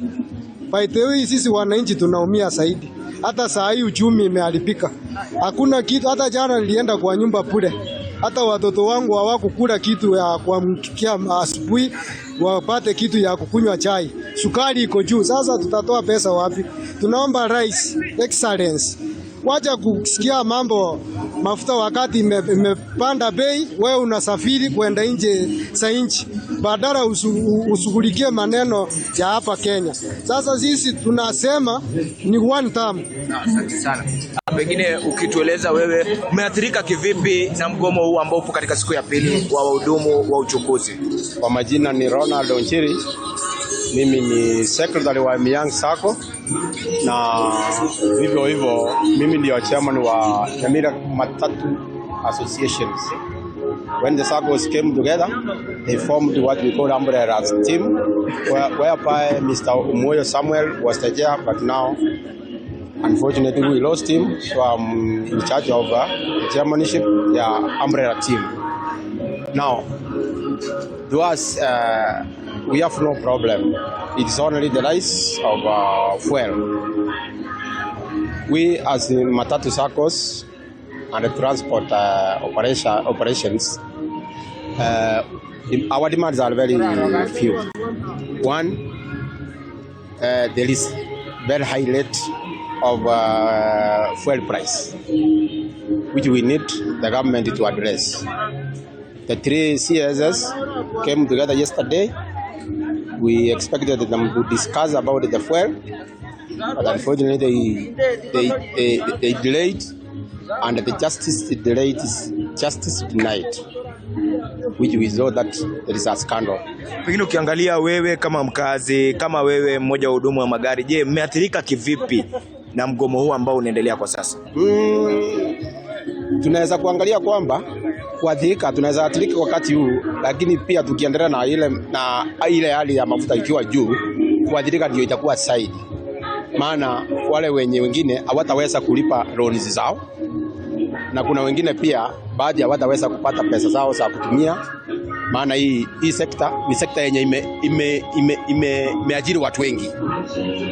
Vivyo hivyo sisi tukipeana demands kama watu wa transport, tunafaa tuwajipikiwe ili tuweze kumudu biashara zetu. Naam, asante sana Indemuli. Ulivyoweza kusikia tu ndio baadhi ya kauli huku wana bodaboda. Ampiga picha wetu akiweza kutuonesha pale nyuma, unaona kwamba wana bodaboda wameweza kukaa pasi na kuweza kufanya kazi yoyote. Kwa hivyo ni hali kwa sasa, huku wengi wakiwa la ziada ila kurejesha uskani kwako studioni. Langu jina ni Kombo Alfa. Asante sana Alfayo Kombo akiwa kule Nyamira akitueleza mambo kuhusiana na mgomo wa matatu na pia vile vile bodaboda na wengine. As we continue monitoring the situation across the country. Now, one man has been trending this morning. At least his image has been trending along all social media. And he's a gentleman who actually challenged CS Opiyo Wandayi yesterday evening when the CS came out of a meeting with stakeholders and made an announcement about the reduction of 10 shillings, indicating that probably was going to resolve the stalemate that exists. But one man stood out and said, no, we do not have any agreement, and insisted that the strike was still on. His name is Kennedy Kaunda. He's a CEO of the Tourist Guides Association, and he now joins us on phone. Good morning, Bwana Kennedy Kaunda. Thank you very much for joining us on phone. Are you aware that you're trending this morning and that your image is all over with that declaration that, with all due respect? With all due respect, I didn't see this coming. Let me tell you, I'm being honest. Okay. But definitely what you did yesterday evening changed everything completely, because whatever the CS was saying was that you had apparently come to an agreement. What transpired during that meeting? I'm sure you may not be able to divulge all the details, but definitely something did not go right. Correct. With all due respect, something did not go right. Mm-hmm. We had a conversation for 5 hours. Yes. With all the stakeholders of transport sector. The clarion call was that we postpone and go back to consult. Yes. Thereafter, they said they need to go back because the offer they had given us, we had not agreed with it. So we agreed that we call the media so that we issue a press statement. Yes. Which we all agreed. And when the CS Wandai and Chilchil came in the boardroom, yes, I was taken by surprise. Being as I am, yes, with all due respect, I'm not saying the guy yes, who is trained to give the correct information, authentic information. yes. I was taken by surprise when he declared that we had reached an agreement. Yes. That is what took me, and my conscience led me to talk to the nation, our brothers and sisters who have been affected by the fuel increment, to say it the way it was. All right. Thank you, with all due respect. Thank you, Kennedy. Now, of course, you mentioned that even yesterday that there were some meetings that probably will take place today or tomorrow. Given the fact that the feelings you expressed were perhaps a bit not in tandem with what the CS says, does this erode the trust or level of confidence you have in any such talks going forward? It did not. Being a law-abiding citizen, we came with a goodwill on the table. By the powers that are, as it be, that we have given our government. Yes. We also expected the goodwill from them. For us, we still trust that we'll have a amicable solution. All right. But we cannot call ceasefire. We will only call the ceasefire when the war is on. Yes. And that is why we declared that the strike is still on. Yeah. And we stand by that. Finally, before we let you go, we realized that initially you are not on the front line. Other players probably from the Matatu sector are on the front line. They came from the same meeting. It would appear that you saw as if they had taken the bait, and that's why you spoke up. Was that the case? Well, I didn't see that because we had mandated them to talk on our behalf. Because everyone, we cannot speak all of us. Yes. But I felt that it was my time because I had not spoken to speak to the truth on behalf of others. And that is what I did. All right. If at all we do expect any talks today, will you be part of the group? I am in the middle. Okay. And I will be. And I am going to be as I have been the part of the group. With all due respect. With all due respect. Thank you so much, Kennedy Kaunda. Kennedy Kaunda is a man of the moment, and he's just joined us on phone. He's a man who's who's trending online, and with his image all over, with that statement, with all due respect. He's the one who declared that the strike is still on yesterday after that statement by CS Opio Wandai, with all due respect. And he said that there had not been any agreement, even though the CS somewhat appeared to indicate that there had been an agreement. We do accept that EPRA has already issued that reduction of 10 shillings on a litre of fuel or of diesel, and an increment of about 38 shillings on a litre of kerosene.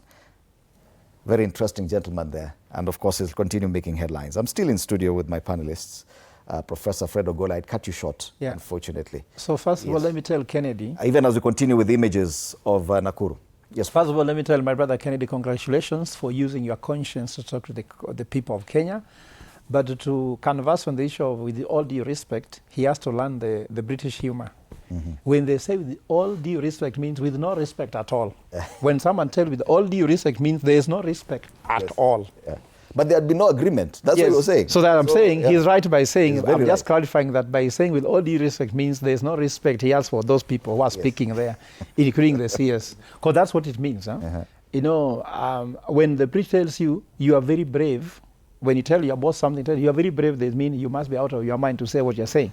So there's the sentiments, I'm sure the linguists listening to me, I don't want to break linguistic mistakes. So Fred, what I was trying to say here is that we have to understand there's a state capture, which was stated by the sitting president and his team. This state capture means that people capture the state to do business with it. And these people are more commercial. When I grew up, I used to hear there was cartels. Cartels that force government to do certain things.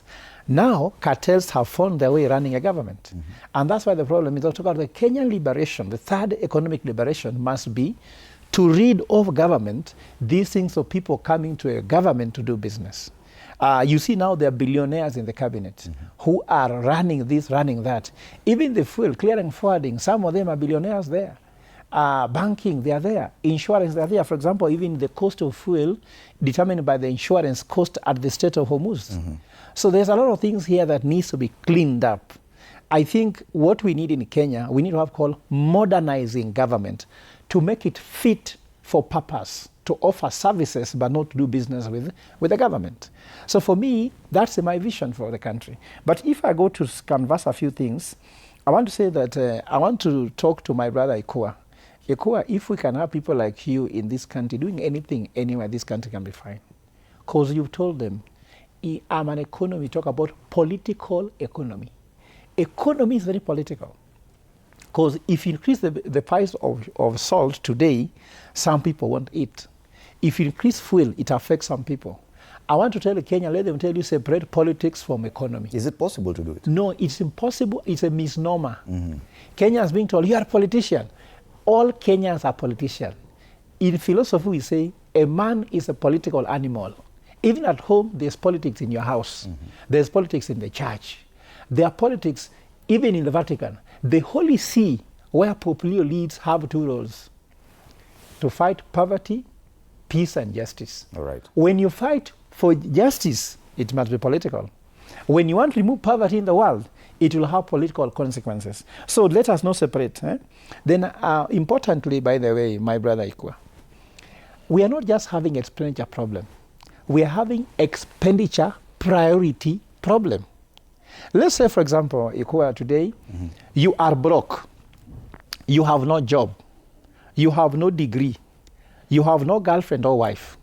Then I give you the first 100,000 bob. You must spend that money, not on a wife first, but you may spend that money on first get a degree. Then getting a degree, you are likely to get a job. Then from a job, you are likely to have money. And then lastly, you can get a wife. Right. But if you spend this money in the bar, are you solving your problem? So we are having expenditure priority problem where the government makes money and puts them where they go. And lastly, I want to tell Wakili, don't please tell us what we had when I was born as a young boy, that when America coughs, Africa catches a cold. These were propaganda being used to tell us, how can you have an economy depending on what Trump says? When Trump wakes up tomorrow and says this, we are suffering. We cannot import fiscal risk of America to Kenya.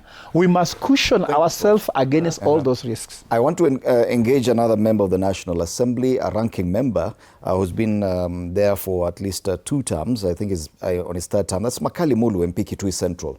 Bwana Makali Mulu, good morning, karibu sana, and thank you so much for having time to speak to us this morning.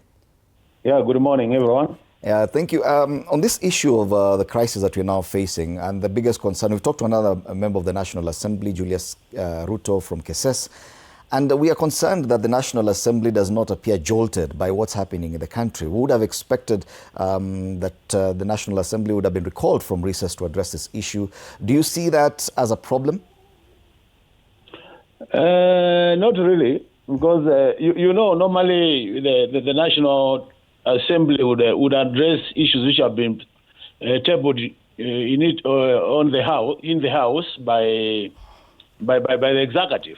As that now there is no proposal at all either to reduce or increase tax which has come from the executive, and on the basis of that we cannot originate an amendment to tax laws unless it is done by a member, and you know we are on recess.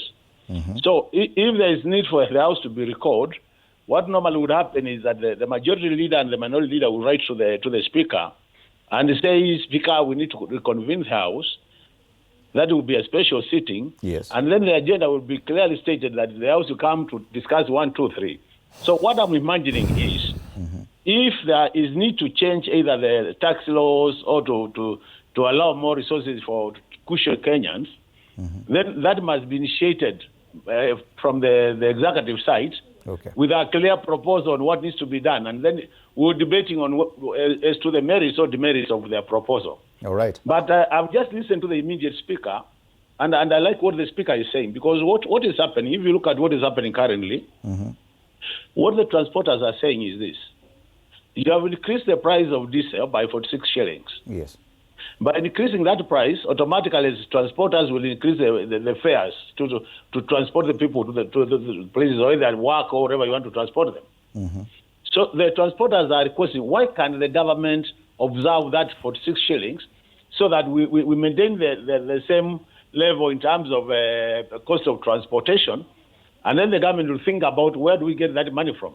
And that's why I like the debate about expenditure prioritization, yes, where we're asking ourselves, where we are spending our money today. All right. Are there areas we can say we push it, either we defer them to next year, or they are not that necessary that we can do away with them, so that this 46 shillings can be observed within the current expenditure framework. Right. Because if we do that, then nobody will be able to suffer. And we have given many examples. Let me say this. If you are given a choice A, choice B, choice C, for you to make a decision which choice you want to fund, or what you do is you provide a justification for each choice. I like the idea about marrying and going to university, because the thing is, in a situation where you are presented with choices, then you can decide and say, what I will do is basically choice one, this is the reason, choice two, and basically in budget terms, that is what we call zero-based budgeting. Okay. It means before you are allocating resources for an activity, you justify that activity. And I think that's what we are not doing as a country, really. That's what we are not getting right. Right. At the same time, we have so much unnecessary expenditure in the budget. Some things could easily, I've said many times, if you look at our recurrent budget, there are things we could actually do differently and save a bit of money. All right. And this debate is all over the country. Can we do without this? Can we do without this? So we are saying the government needs to be proactive. The Minister for Finance, in a collaboration with the presidency, needs to be proactive. They need to sit down and say, which areas will do request Parliament to approve for us, so that we are able to cushion Kenyans. And I don't see that one coming. All right. If you saw what the CS Treasurer was saying last night, he was saying he can't do anything. So in a situation where the CS Treasurer says, I can't do anything, then who will do it? Because that's the gentleman who's supposed to introduce all amendments to financial laws. There's a question here. That many people are talking about this being a geopolitical foreign problem here, but there are those who say that within the raft of taxes levied on the cost of one landed litre of fuel, that probably that's where the discussion should be. When I talked to Julius Ruto, he said we cannot touch that raft of taxation on fuel right now. In your own, because you also are very well versed in matters budgeting. Do you think there's space to tinker around with the taxation levied on fuel to actually provide a relief for Kenyans? When you look at the levies and the taxes and levies, there are about 9 different levies, yes, the taxes and levies. For example, the excise tax is there, VAT is there. The other day, we changed the VAT from 16 to 8. Yes. If we are able to change VAT from 16 to 8 to cushion Kenyans, which other tax can we touch? The thing is, when there is goodwill, we can always do these things. But I'm saying even before we touch those areas, Dr. Ruto is saying we may not be able to touch. I think even the expenditure side, we could actually, you remember the other day there was this debate about the presidency's budget, the budget for the presidency. Yes. We generated a lot of it, and people were asking, why should the president's budget move from 8 billion to 16 billion when we know very well the president does not implement any projects?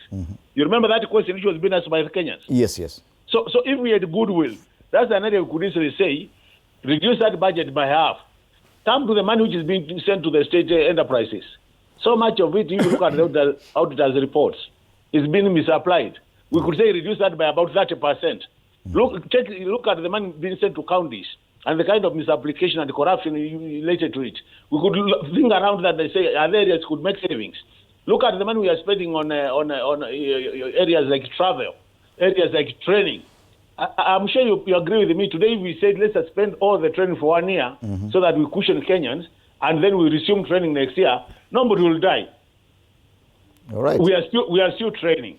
So we are just saying, if we look at where we are spending our money, the expenditure side of the budget, we could save resources which can cushion Kenyans, and nothing much will change in terms of outcomes. We could spare the development budget, but the current budget, we could go with a toothpick and make sure we identify areas where we can cut the budget, get the money we require, and still life will continue without anybody suffering. All right. I've said many times, the challenge we have in Kenya is we are so casual that we apply public resources. When you are a poor person, you don't behave like a king. You appreciate that I'm poor and there are things I can't do even though I want to do them. And that's why we are not getting right. We need to agree that we are a developing country. We can't behave like America. We can't behave like UK. We can't behave like France. So we look at our own area and say, can we operate within our budgets? Can we live within our means? And if we go that direction, I'm telling you, we'll be able to save money for the Kenyans. We'll be able to trigger serious economic activities. We'll put money into the people's pockets, and we'll help the economy grow. All right. Final question before I let you go. What do you say to the criticism that the National Assembly appears a bit helpless and has to wait for the president to come back from a foreign trip to be jolted into action, probably through that motion? No, I think the challenge we have is, it's not a secret. Many Kenyans have said the parliament has been captured, judicial has been captured. Now imagine, in a situation where parliament is captured, judicial is captured, you can imagine the level of capture within the executive itself. Because it's like everybody has to wait for the president to come and it triggers some activity. Why do we have ministers? It means they have been micromanaged. They can't initiate anything. Parliament really, I don't want to say we are perfect. We have our own challenges, and it's not people have said we have been captured. Anyway, it's not. I can tell you for sure, even if they brought things were not important for Kenyans, because majority of them have accepted to vote with the executive without caring what happens to Kenyans. They will still pass. We have a very what would be the best way to? I'm saying the minority voice in Parliament is so low that it cannot stop anything. The minority, what I call the opposition voice, is so low because a lot of us have agreed to work with the government. So in that case, I don't want to say Parliament is perfect, but all said and done, we must also be fair to Parliament in a situation where there are things Parliament cannot originate. We might be able to debate them, but in terms of originating them, even the law says, on money matters, you need to agree with the National Treasury. You need to not get approval, but you need to consult with the National Treasury before you make your final decisions. Matters where there is issues of taxation and issues where you are raising money from Kenyans. So when the law is that clear, then it means you can't leave Treasury out when you are discussing issues of money. Like Parliament cannot say we remove VAT or we remove road maintenance levy from the budget without consultation with the Treasury. And these are the issues I'm saying the Treasury needs to initiate or originate them. Then when they come to the House, we are representatives of the people. I don't think any one of us will say no to things which benefit the people you represent. All right. Thank you so much, Makali Mulu. Makali Mulu is the MP Kitui Central. Thank you so much for your time with us this morning. Thank you. Gentlemen, I've kept you here since 6 a.m. Asanteni sana, but I don't want to give you an opportunity for your final comments. We start with you, Bwana. Well, I think from what we've heard from both the members of Parliament who have spoken to us, one of the biggest mistakes we did or the Parliament did to us Kenyans was to actually, the day we merged the minority and the majority, in that Parliament, that Parliament lost credibility at that particular moment in time. The voice of Parliament was lost because they have to be managed from the executive side, which is unfortunate. The crafters of our Constitution, the genius behind it, was to actually, craft our government into three arms. For reasons being, the government need to check itself, to check each other. Judiciary need to ensure that they are checking what the executive is doing, and the judiciary is also relying on, Parliament, or what I call legislature, in terms of, laws and things like that. So this idea of the current regime merging the entire three arms of government into one, with one command center, has actually did us a very big disservice. You know, this the member of parliament who have just spoken have told us that we are poor, but we are behaving like kings. It is so true, and we cannot be able to add anything into that, because this government expenditure is so bad, you know, in terms of priorities, that it has gotten us into a situation where, in case we need to caution ourselves, we have nothing to caution ourselves with. I remember when this government took over, there was, of course, the wording of the behavior of the previous government, where, you know, treasury was emptied, some parastatals that had money was ordered to transfer, some hasty, you know, sale of government, of shares, you know, government shares, I mean, people shares back to government, you know, in the efforts to, you know, get a lot of money on their side. Nevertheless, it's a bad behavior, bad leadership that has gotten us to where we are. Going forward, we need to call ourselves for a meeting individually and ask ourselves individual responsibilities as far as the, you know, electing of the people who represent this country into such important positions like parliament. What I need to remind the member of parliament who have just spoken, Daktari, is that the parliament, through the committee, they have the powers to actually summon the minister. And once you summon the minister, you can actually force that minister within that particular to initiate what it is that you want to, to do in parliament. You can actually tell them to initiate, because it's true, the law has a way it has been arranged in terms of how, you know, some of these recommendations originate and how they actually end up in parliament for deliberations and, you know, and approval thereof. But in case that we have a crisis means we are living in extraordinary times which call for extraordinary measures, including what we are calling out there, kujituma. So we are calling up the House for the first time, as much as they have not done that before, wajitume, you know, so that they can try and find a solution. Not from recess, Bana. You need to go back to that House and debate this like you've never done. I mean, I'm challenging them that if they have a solution somewhere, whether in the House or outside the House, and they have powers that they can be able to actually activate that particular solution.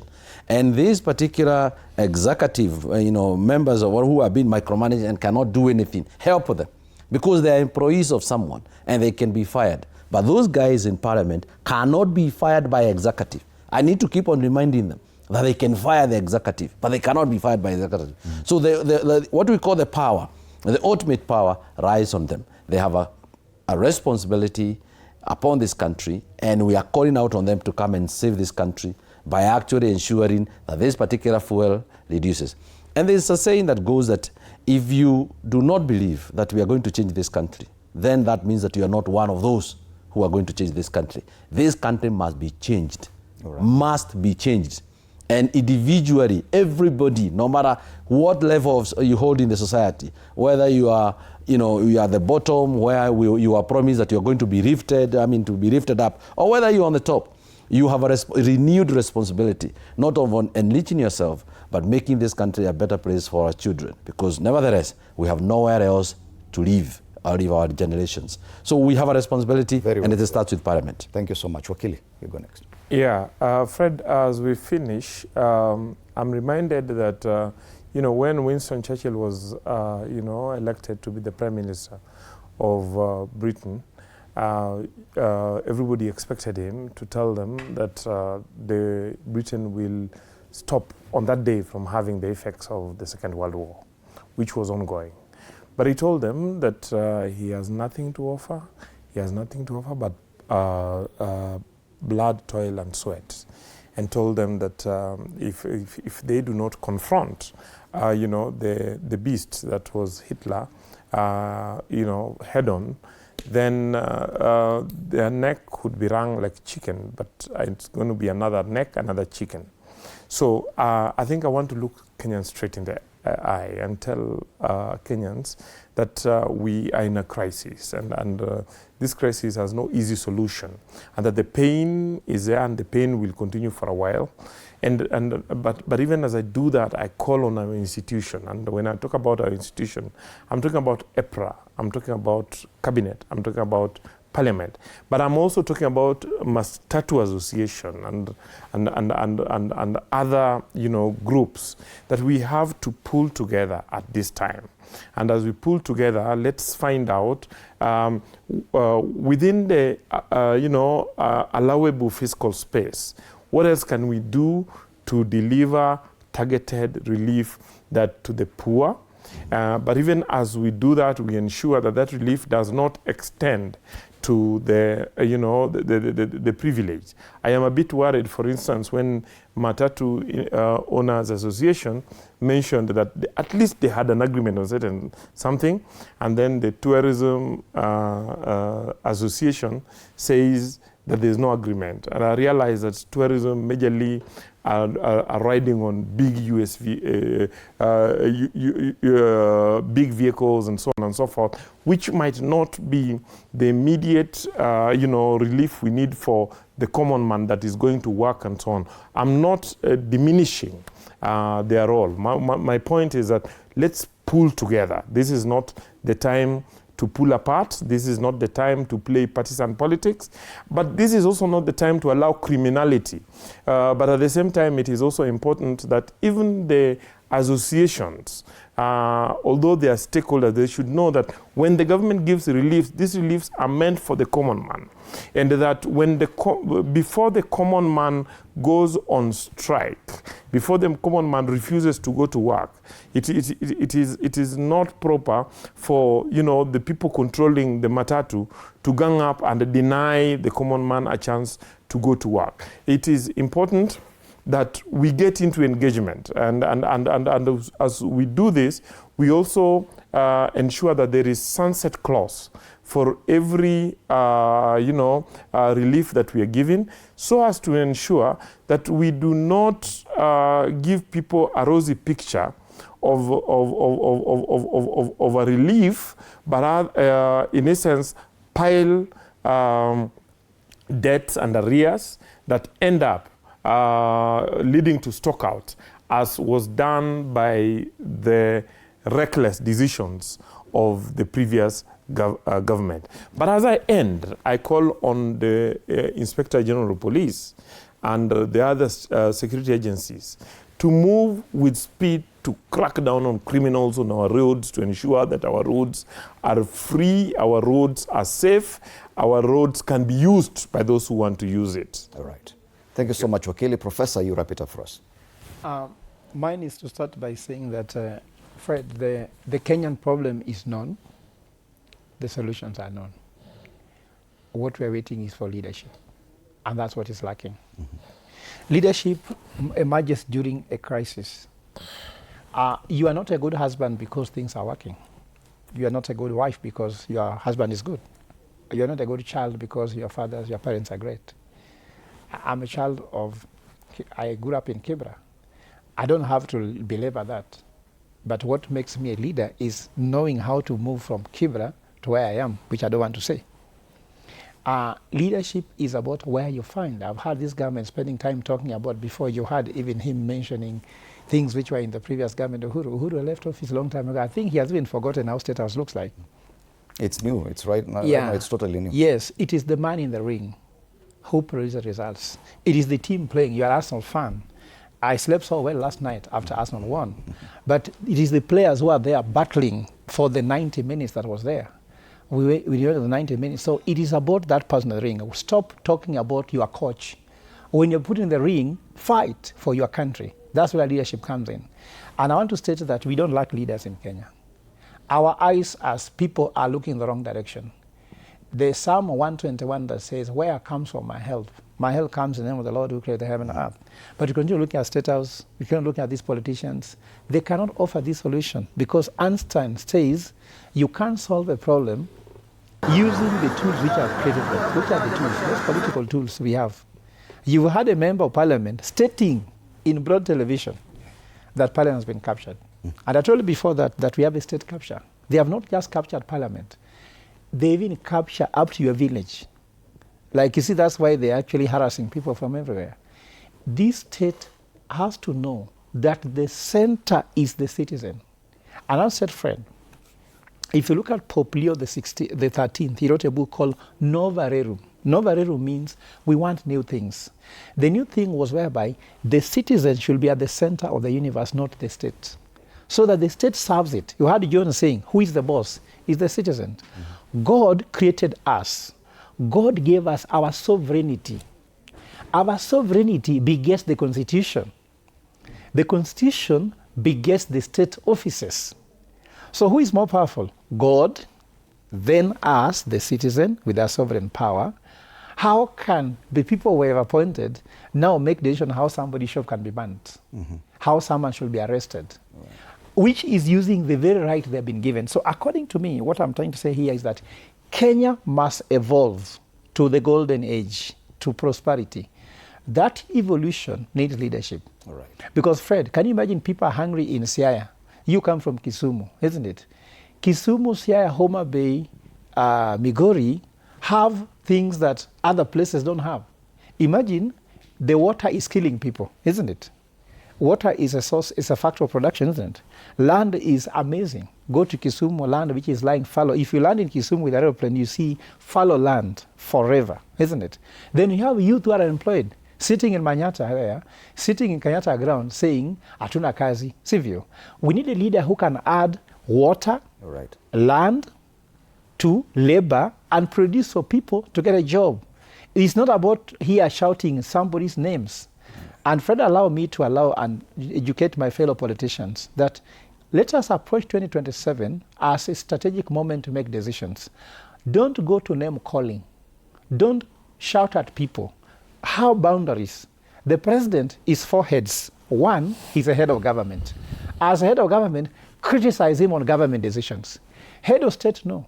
Because if you appoint ambassador, that's not our business. Head of state, no. Head of household, his family, don't talk about it. Head of political party, you could question UDA. What is UDA's policy? What's their manifesto? What are they supposed to do? Don't go and go personal. Kenya cannot be successful if we exclude anyone. All right. The Kenyan problem will be solved by Kenyans using Kenyan resources, working for Kenyans all the time. And that should exclude where people want to say we are the ones. Let us not even do tribalism. Even what I told my brother here from Kisumu. Don't show us that Kisumu was peaceful. Kisumu is suffering. The city sleeps too early and wakes up too late. Any town that sleeps too early means there's no security. And any town that wakes up too early means there's nothing to take you to the street. We want a 24-hour economy in the Kisumu Lake region and all parts of Kenya. Let us focus on Project Kenya and ignore any other project that is personal. Asante sana. Professor Fred Ogola, economics and governance expert. Wakili Joshua Nyamori and Ikwa Mbote, political analyst. Asanteni sana for the many hours we sat here discussing a very pertinent issue. It is the second day of the strike by Matatu operators and other transporters. And the country is literally in paralysis. Nothing is happening anywhere. There's no movement. We can actually just see each and every pothole throughout this nation. And it is a sad state of affairs indeed, one that we hope someone will come up with a solution, and one very soon. After we leave, after we exit studio, we'll give way to my colleagues Chichi Josephine and Joshua Onsare waweze kuendelea na habari hii kwa lugha ya Kiswahili. Habari ni ile ni mgomo wa matatu na jinsi uchumi unavyozidi kuzorota sababu ya habari hiyo. Meanwhile, as we exit studio, once again, the way we started, it's about this statement by the gentleman who just talked to Kennedy Kaunda. With all due respect, the strike is still on. I'll leave you with that. All due respect, we did say that we are going to communicate here, clear and open, that we have not agreed, so that we carry this conversation forward. And you did state that we may have tomorrow Tuesday, we may have tomorrow Wednesday. Are we clear, members? Yes. We did not agree in anything. They gave us 10 according to what they are going to have a conversation with EPRA. And we did state 35 up to 30. That was the communication. With all due respect, we respect each one of us here. And that is what we want it to go out, so that to our members and to the nation, that we did not come here in anything or to set up anybody. Together with the government, we are law-abiding citizens, and we abide by the law. Thank you. Okay, thank you very much. Thank you very much. The strike is still on.